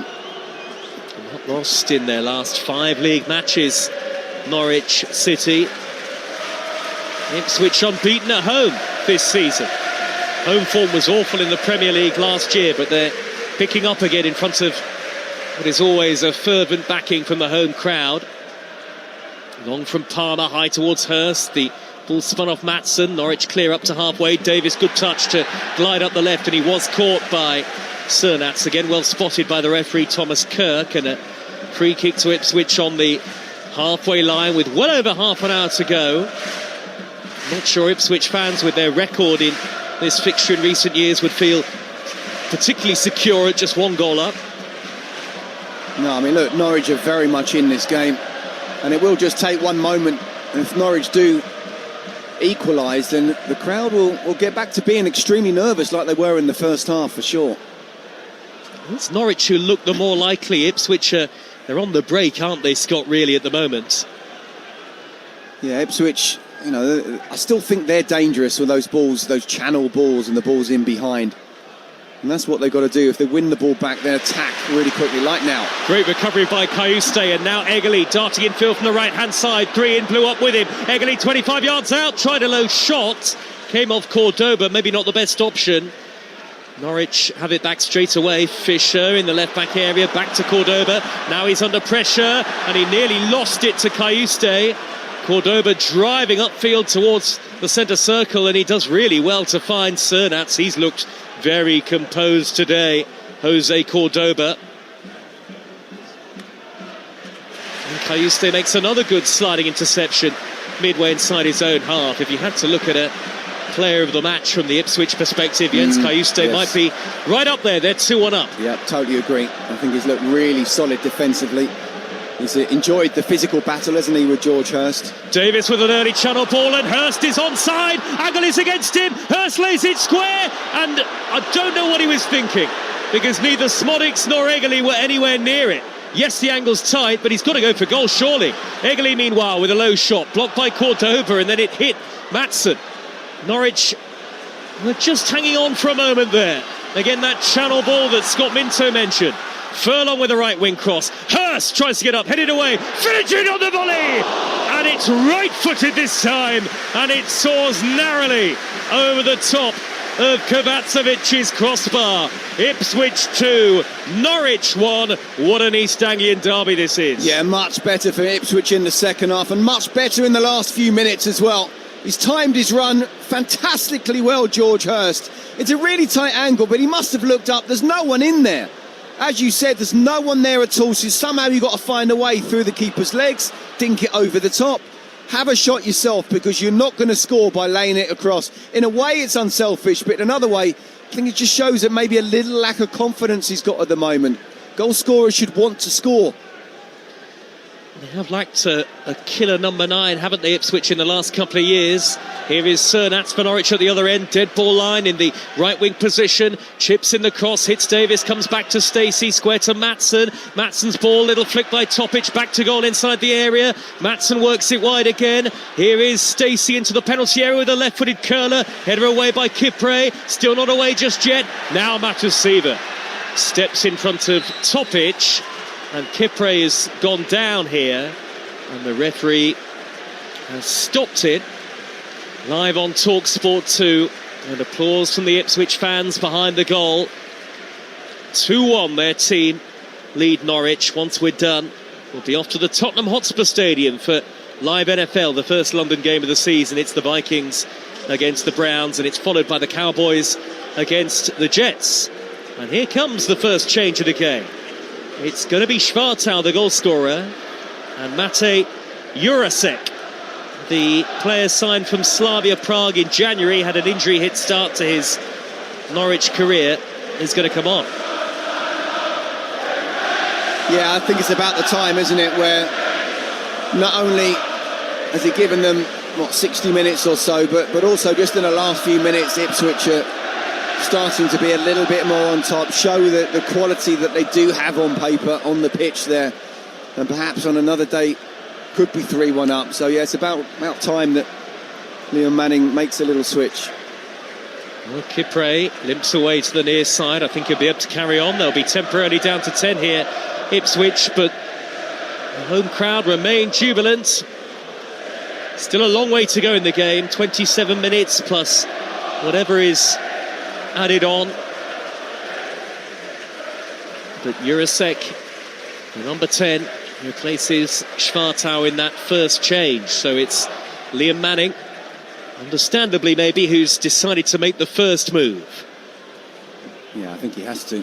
He can't sit in this too long. And as I say, it's not as if they may be behind, but it's not as if Norwich are completely on top. He has to try and change the tide somehow. Foul on Egerle, free kick Ipswich, right wing position. They're still waiting to get Kipre back on. Maybe he'll be able to come on for this set play. Midway inside the Norwich half, a couple of yards infield from the cobbled stand on the far side as we look at it. Big upper tier, tiny lower tier. And that's Furlong standing over it, and Egerle. Here comes Kipre. Back on. Having scored his first Ipswich goal in the first half. Very experienced at this level, Cedric Kipre. And if Ipswich get a third, then they can really start to believe. 2-1 up against Norwich at Portman Road. Norwich have brought everybody back to defend this free kick. Far side the right, definite crossing position. It's the right boot of Darnell Furlong to loft it in, and it's sliced up into the air by Maatsen, not convincingly. Kipre with a neat little nudge to the left-hand side. Here is Jaden Philogene again. Philogene plays it back to Davis. Leif Davis has got time to whip a high crossfield ball left to right to the far side of the area. It's headed away by Jurasek. Now Furlong again. Bouncing ball, knocks it wide to Egerle. Oh, he's chipped it over the top of Jurasek, and he's racing towards the edge of the area. He's still held on to it here. He's played in Furlong, who was actually offside. And so the Ipswich attack comes to an end. 20 minutes into the second half. And what are you making of this game, Scott Minto, now? It's a really good game, and Ipswich are now starting to show the quality that they've got As I say, I think the goal just before half-time was an absolutely crucial one. It's given them the confidence. You hear the crowd now as well getting behind their team. And then that really helps the players themselves. You know, anyone says, oh, switch off, you paid whatever you paid, just go out there on the pitch and do what you need to do. You are affected, both in a positive and a negative way, from the fans. And I've seen that with Ipswich in the first half and the second now, that goals completely do change things, and that's what's happened here. Second half, Ipswich have been much better. We are getting closer to the final quarter of the game. Jack Stacey for Norwich, who need an equaliser. Kipre gets in front of Stacey's forward ball towards Sargent, who hasn't really had a clear-cut chance in the game yet. Norwich's number 9, prolific number 9. Norwich throw, midway inside the Ipswich half, near side. And Stacey gets it back square from Topic, but then they give it away cheaply. Forward by Harry Darling for Norwich from halfway, but that's going to drop easily for O'Shea. O'Shea's high ball over the halfway line. Eggley's going to chase it, but Fisher gets in front of him. A little bobbled back pass to Kovacevic, the goalkeeper, who jinks away from Hurst. Not sure how confident he was with that. It's not the best clearance. Ipswich have got it back on halfway, Scott. I tell you what, I'm going to give him credit there. I think that was quite composed, but then once he did that, he's like, I want to get rid of it as quickly as possible, and then gave it back to Ipswich. But yeah, just it makes you very nervous when goalkeepers try to do things like that. Maybe luck over judgment. Anyway, Kovacevic survives this time, and neither goalkeeper has really had a lot to do in this second half up to this point, but George Hurst might feel that he should have scored. And at the other end, Ipswich nearly playing themselves into trouble. It's been very tight in the second period, and we are now pretty much into the final quarter. Nearly 68 minutes gone. Ipswich 2, Norwich 1.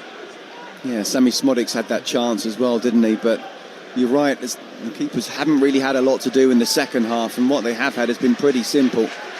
I mean, that's how it should happen, really. That's what managers want with their team. But where Ipswich were being pressed and not able to get the ball out, they are now. And I think we will see some Ipswich changes shortly. Maybe as many as 3 or even 4. Casey McAteer getting stripped and ready to go in blue, and it's going to be Marcelino Nunez against his old team. He is ready to line up against Norwich City. Cross the divide. There'll be a Norwich change as well. Here come Ipswich. Raiding down the right is Smodics. Hurst is in the middle. It's towards Hurst. Goalkeeper flaps at it. It's come back to Philogene. Left angle of the penalty area. Lays it square. Cayuste deflected, and it's looped up into Kovacevic's hands. Look, I don't want to be seen to be criticising Kovacevic too much, but again, he's tried to come out.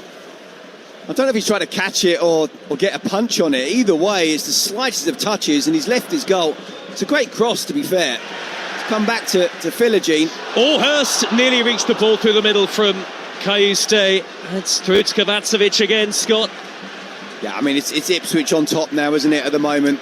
The game's opening up because Norwich are trying to tackle. Jack Stacey raiding down the right for Ipswich, near side of the field. He's got the cross in, it's hit Philogene, it's a corner to Norwich. Well, there are twists and turns to come, maybe, with just over 20 minutes to go on your home of the EFL Talksport 2.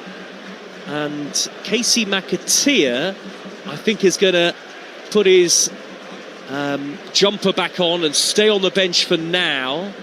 But it's definitely going to be Ivan Azon, Marcelino Nunez and Jack Clark, and Mahovo and Makama are going to come on for Norwich City in a moment. Before that, though, they have a corner to take. Can they get themselves back level? Jurasek is standing over this one.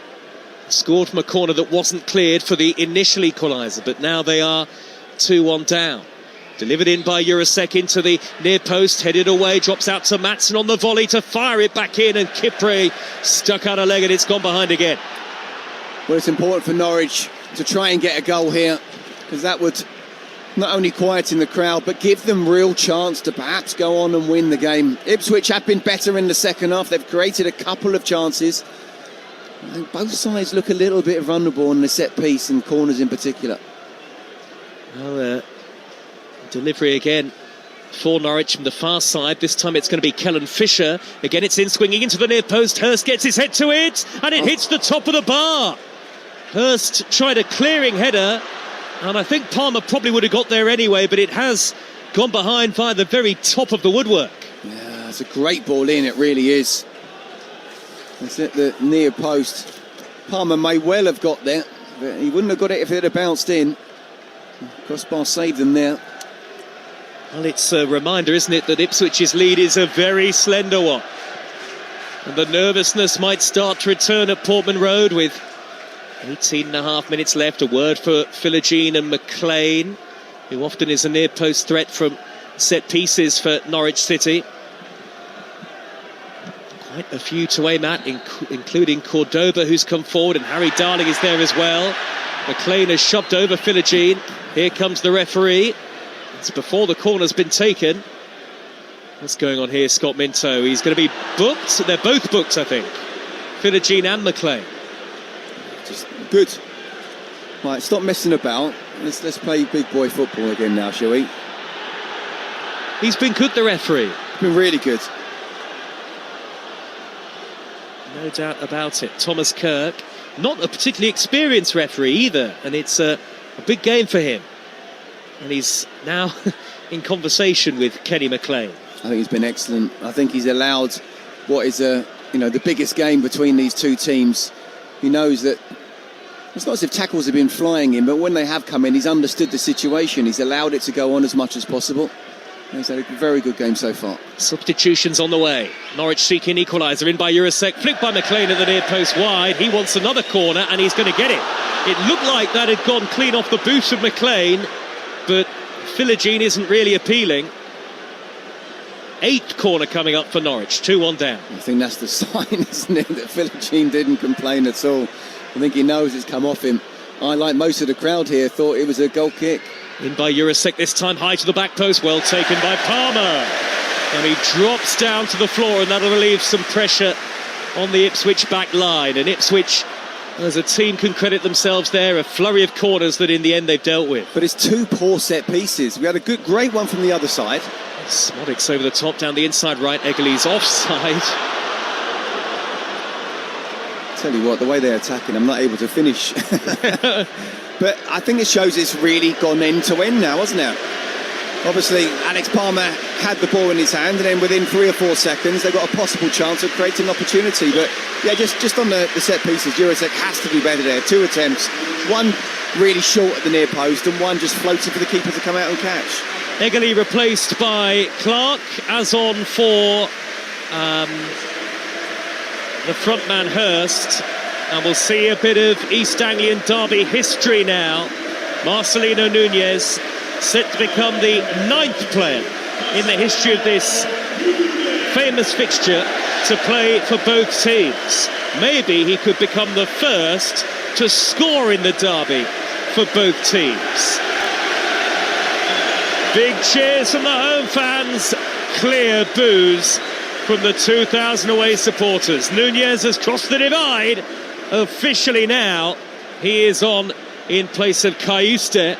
And the changes for Norwich, it's Mahovo and Makama.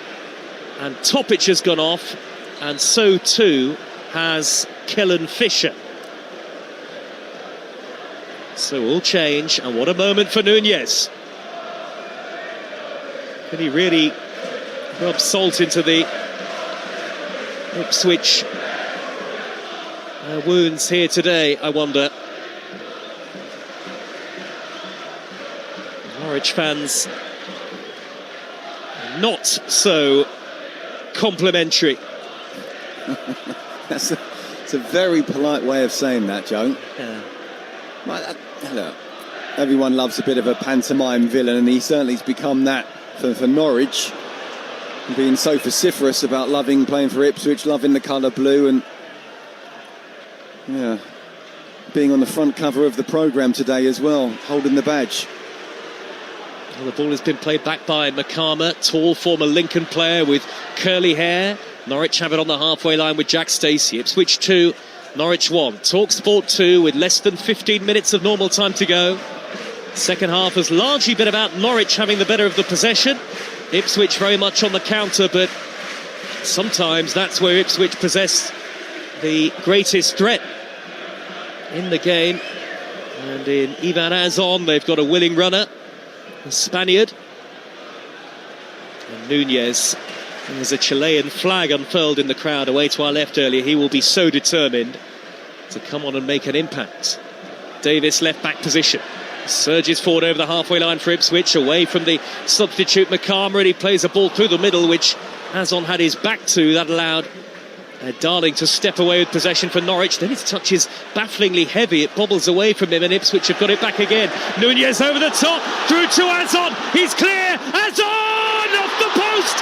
Jack Clark is there to tuck away the rebound. And it feels like now the heartache is going to be over. Ipswich Town are surely going to finally beat Norwich City. Nunez involved in the build-up, and Clark there to tuck it home from 6 yards out. No chance for the goalkeeper, and maybe no chance for Norwich now. They haven't had a roar at Portman Road like this for 16 long years. Ipswich 3, Norwich 1. Yeah, and the disappointing thing is that it was Harry Darling who gave the ball away, and suddenly, within a couple of seconds, just where he'd vacated the space, Azon was there. He was through on goal. He took it first time. It's hit the post, but it's fallen into the path of Jack Clark. No Norwich defenders able to get there. And it's a simple finish in the end, but a really good ball, realising that Harry Darling had vacated his space, lost the ball. That's where you try and get at them. He did just that. Azon will be kicking himself he didn't finish it, but it doesn't matter.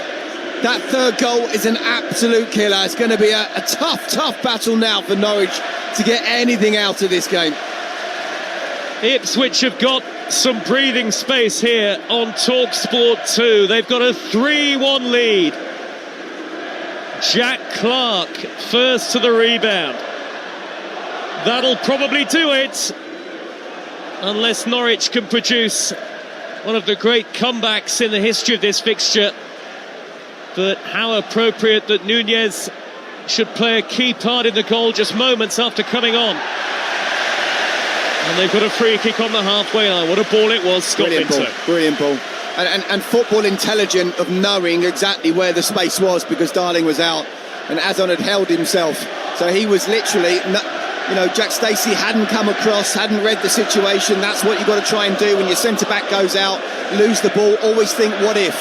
What if we make a mistake? It's what you're taught even in the youth team. Here they come again. Philogene down the right. He's away from the defender Mahopo, who gets back at him and concedes a corner. Well, this is exactly what Ipswich fans have waited so long for. From agony to ecstasy in the East Anglian derby. And the contrast in emotions between the Ipswich and Norwich fans couldn't be more obvious. Nunez is getting hero worship as he goes across to take the corner. It's just as well he's not taking a corner down the other end where the Norwich fans are. My goodness me. Now, is there going to be a booking here for one of the Norwich staff?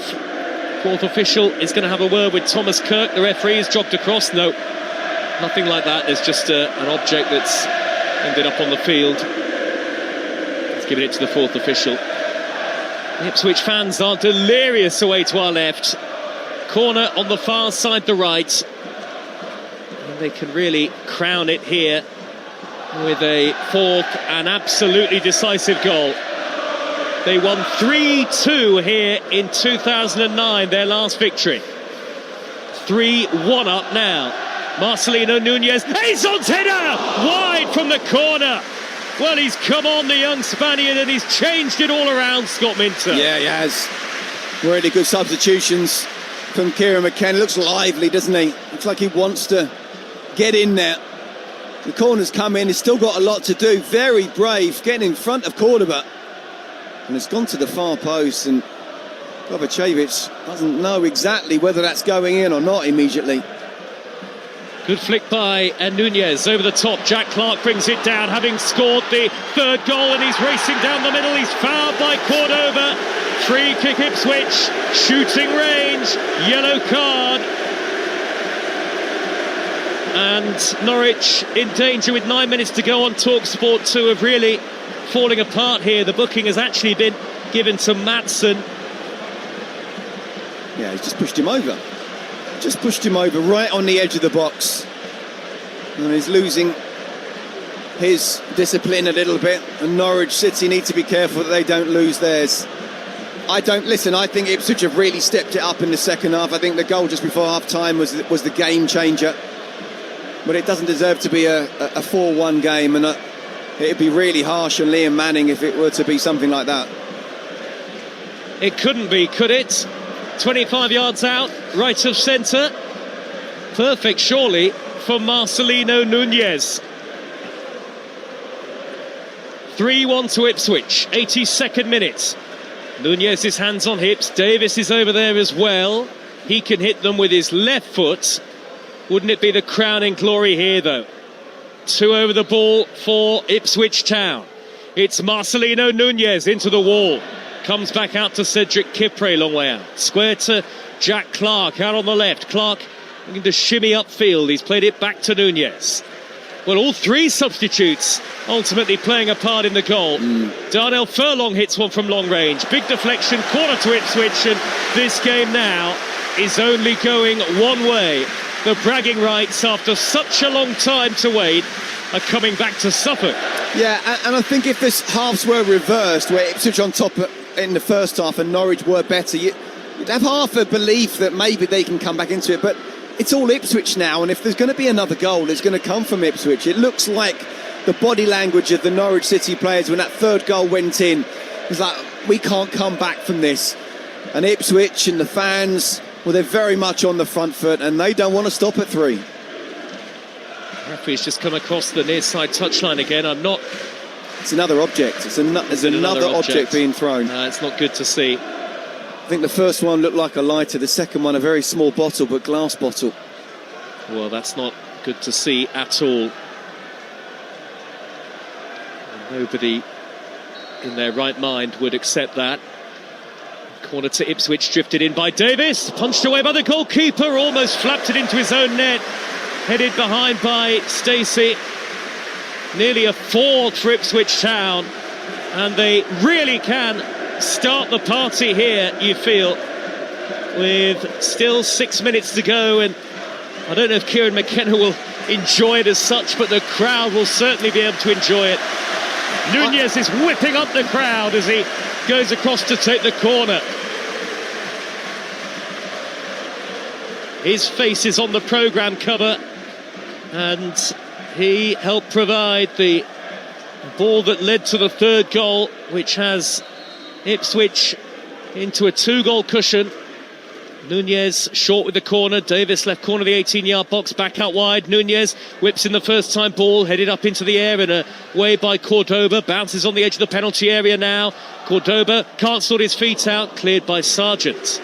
Chuba Akpom ready to come on for Ipswich. And while the Ipswich subs have made a difference, the Norwich subs haven't had any impact on the game. And here is Philogene again down the right. It's all Ipswich Town, the team in blue and white.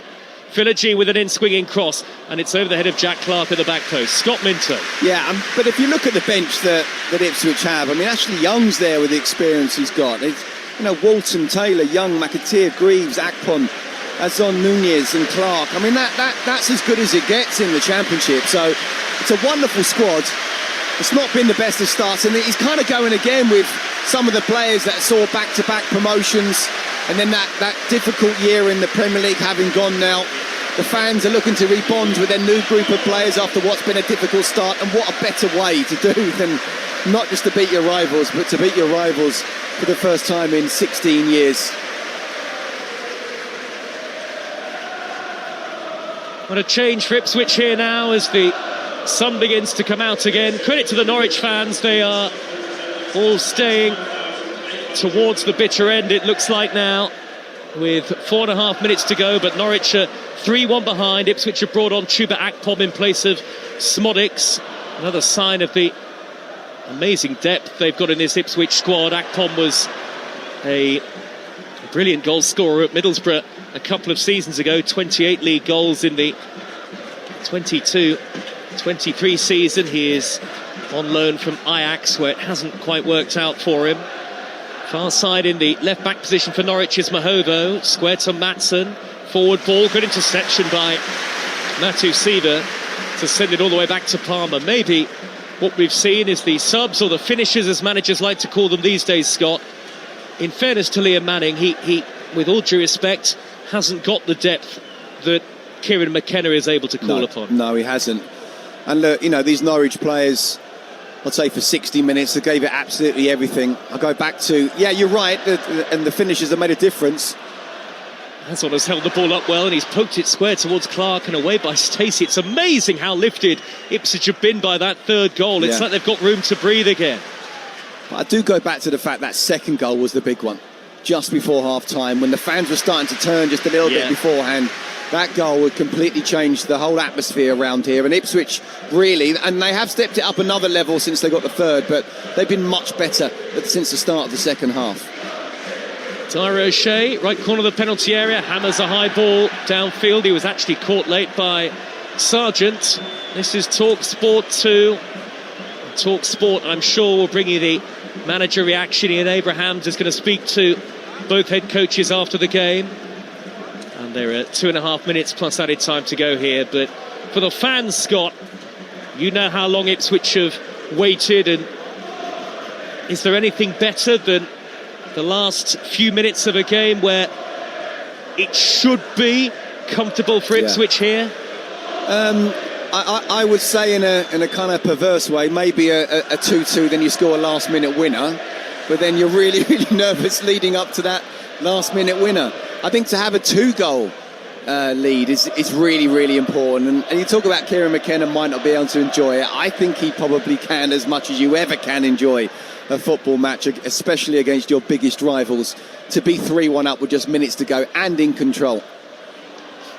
Davis and Matu Siva combined to smuggle the ball away from the on-rushing Makama.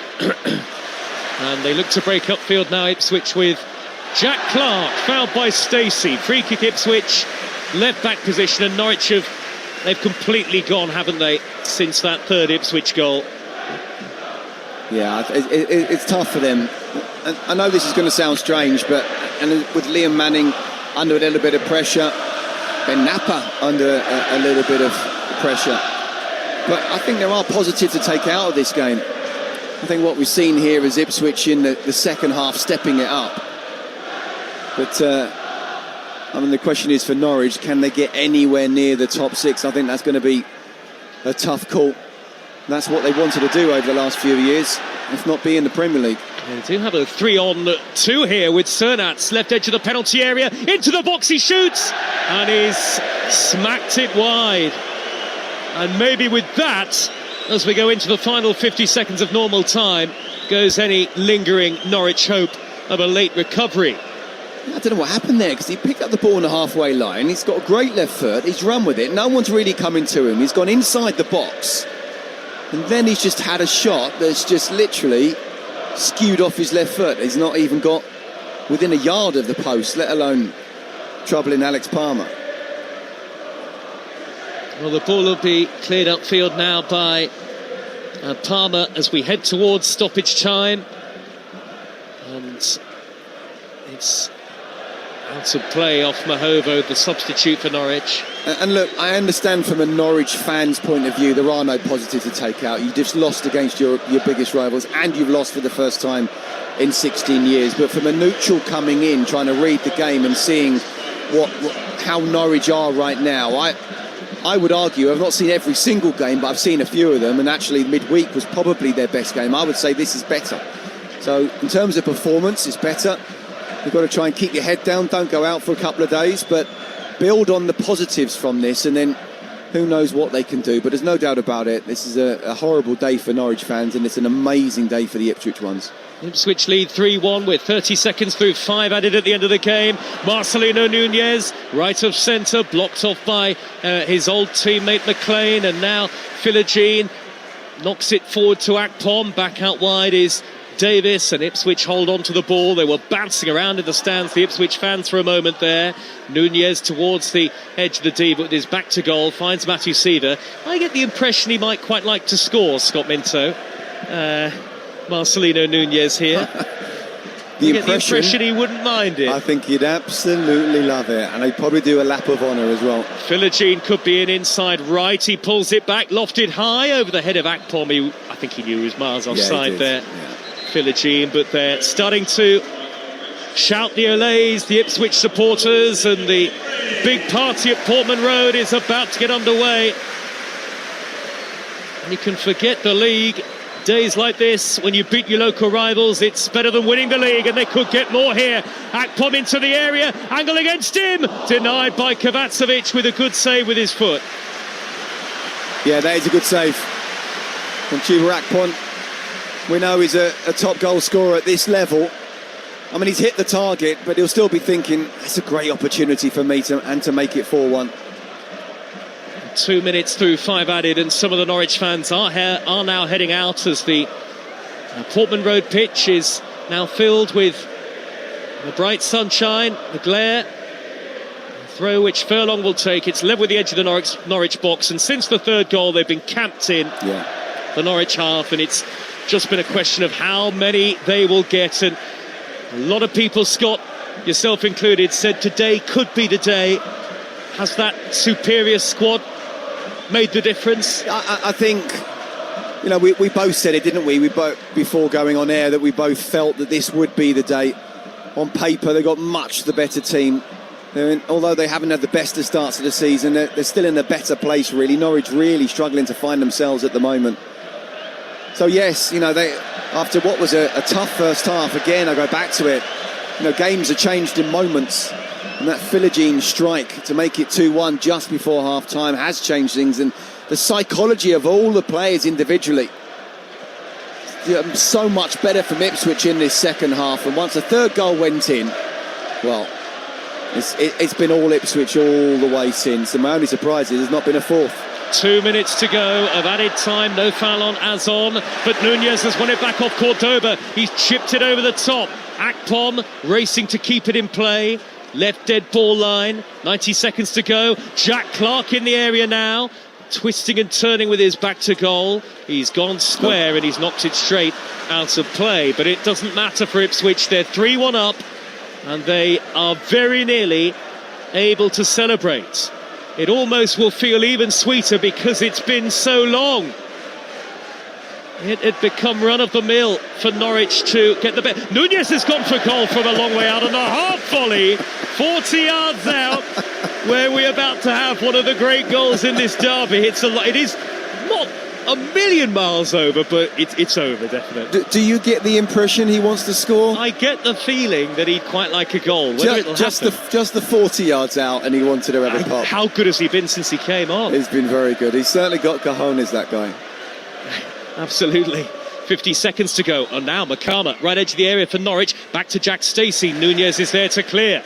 Akpom has held it up and he's fouled midway inside his own half. That'll do it well and truly. Some of the Norwich fans are heading away now. You can understand that. Joe, it's an historic day. It is. No, Ipswich haven't done this for 16 years.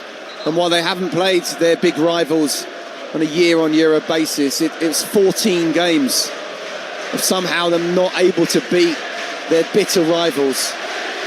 You know, in the first 30 minutes, I wasn't sure it was going to end like this. But second half, they really have stepped it up. 2-1, 3-1. And if they played another 90 minutes the way this is going, they'll score a few more. It's finally happened! 16 long years!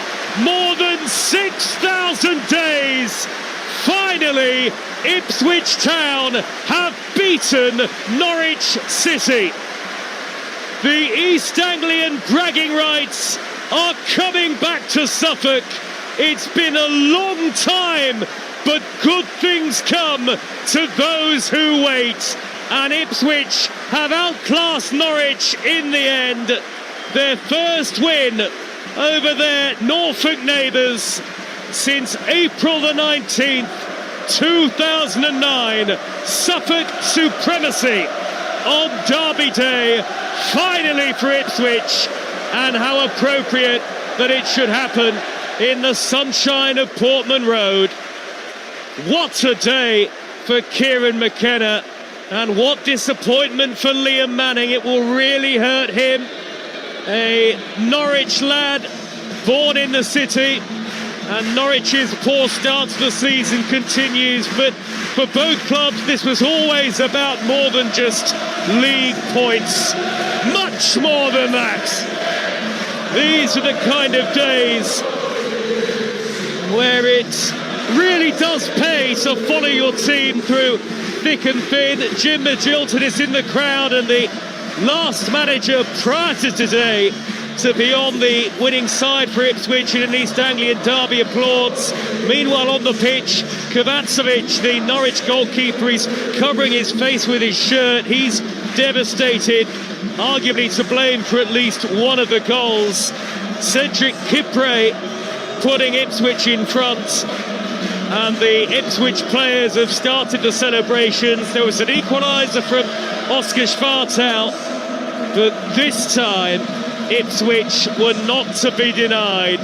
Jayden Philogene put them in front with a screamer just before half-time, and then Jack Clark off the bench with a bit of help from Marcelino Nunez in the build-up, adding the icing, and Nunez is leading the Ipswich celebrations. He's holding up the blue corner flag.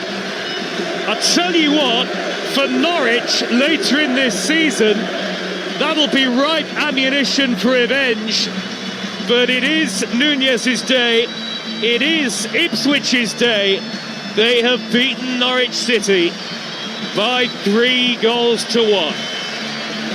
And the Norwich fans are making it pretty clear, I think. Here's Scott Minto. Fair play to the Norwich players and the staff. They're standing in front of them. They're taking what's thrown at them.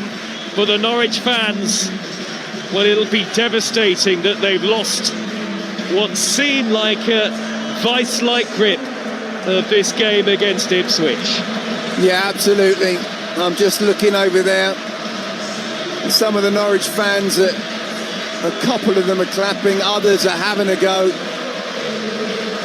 When you can see that it's not an easy moment for Norwich. The fans have come here and seen their team get beaten. I thought they played well in the first half and didn't just have enough in the second.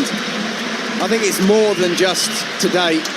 But today is an historic day. It's the first time in 16 years a Norwich City fan has seen their team beaten by Ipswich Town. And when you add to the fact that what's happened in the last few years and even the start of the season, they're not happy, and you can understand it, and they're justified in it as well.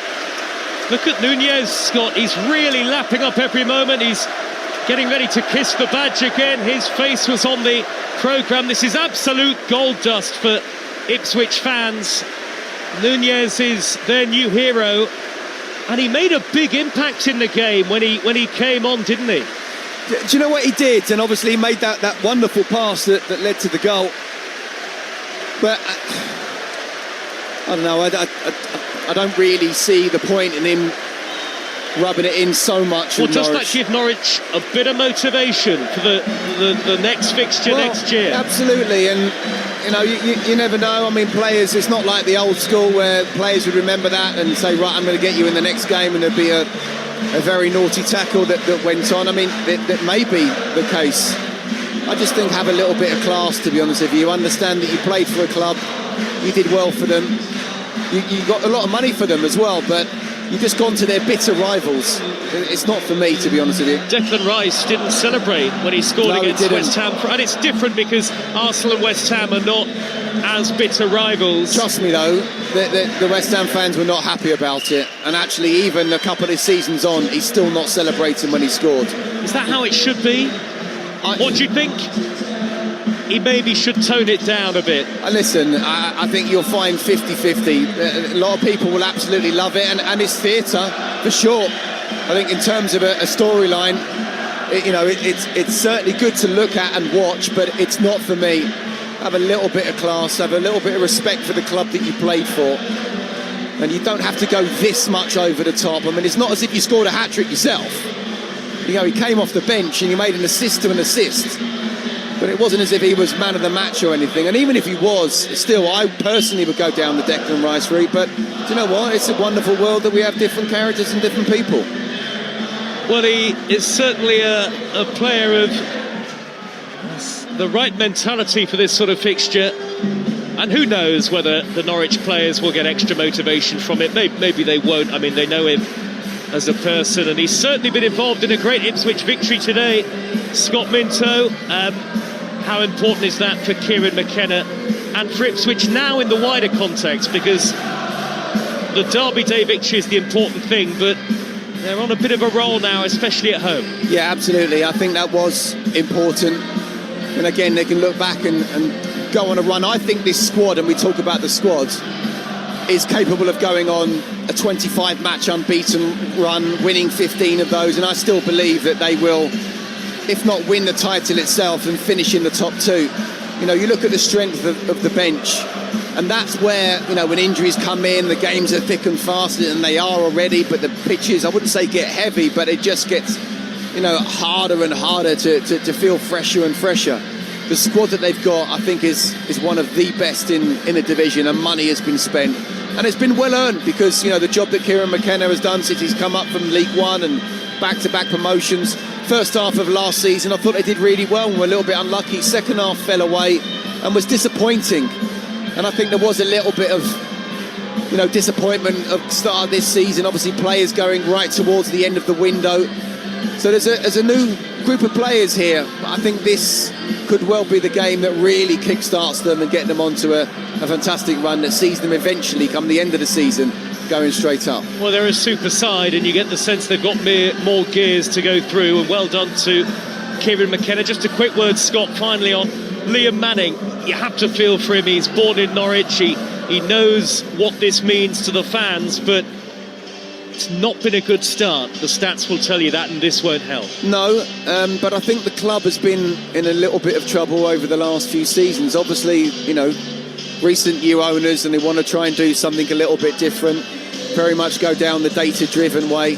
It didn't work with Hoftorp last season, and now a new manager has come in, and it's going to take a little bit of time. I hope he's given the time. I really do. I think he's a proven manager in the EFL. I think it's important for Ben Napper that he does well, because that's the second person he's chosen to be as manager or head coach of Norwich City. So he'll certainly want to make this work. I think it needs a little bit of time. You can't judge them on today, and as disappointing, as gut-wrenching as it is to lose to Ipswich for the first time in 16 years, I saw some positives there, but they have to build on this, to build on the positives anyway, and use the negatives as fuel. You have to start picking up points and winning games at home. That's where they need to sort things out. Well, Scott, thank you for today, as ever. Pleasure, mate. Nice quiet afternoon. I know I'll be able to get out a lot easier than Marcelino Nunez will if he goes past any Norwich fans. Well, look, it's all in the spirit of football, and though there were a couple of objects thrown, actually, which is not nice to see, that aside, it generally seemed to progress in the right sort of spirit. So it has been some Derby Day on Talksport 2. Thank you to Scott Minto for your company across the last 2 or 3 hours or so. And just briefly what it does to the table, and Norwich stay 19th, just a couple of points clear of the drop zone, but Ipswich go up into 9th, and they've got a game in hand on the teams around them. If they win that, they could go as high as 3rd. So Kieran McKenna's side are on the up. Full time in the East Anglian Derby here. Thanks for your company this afternoon. It has finished. Ipswich Town 3, Norwich City 1. Coming up next on Talksport 2, we're off to the Tottenham Hotspur Stadium for the Minnesota Vikings and the Cleveland Browns on NFL Live.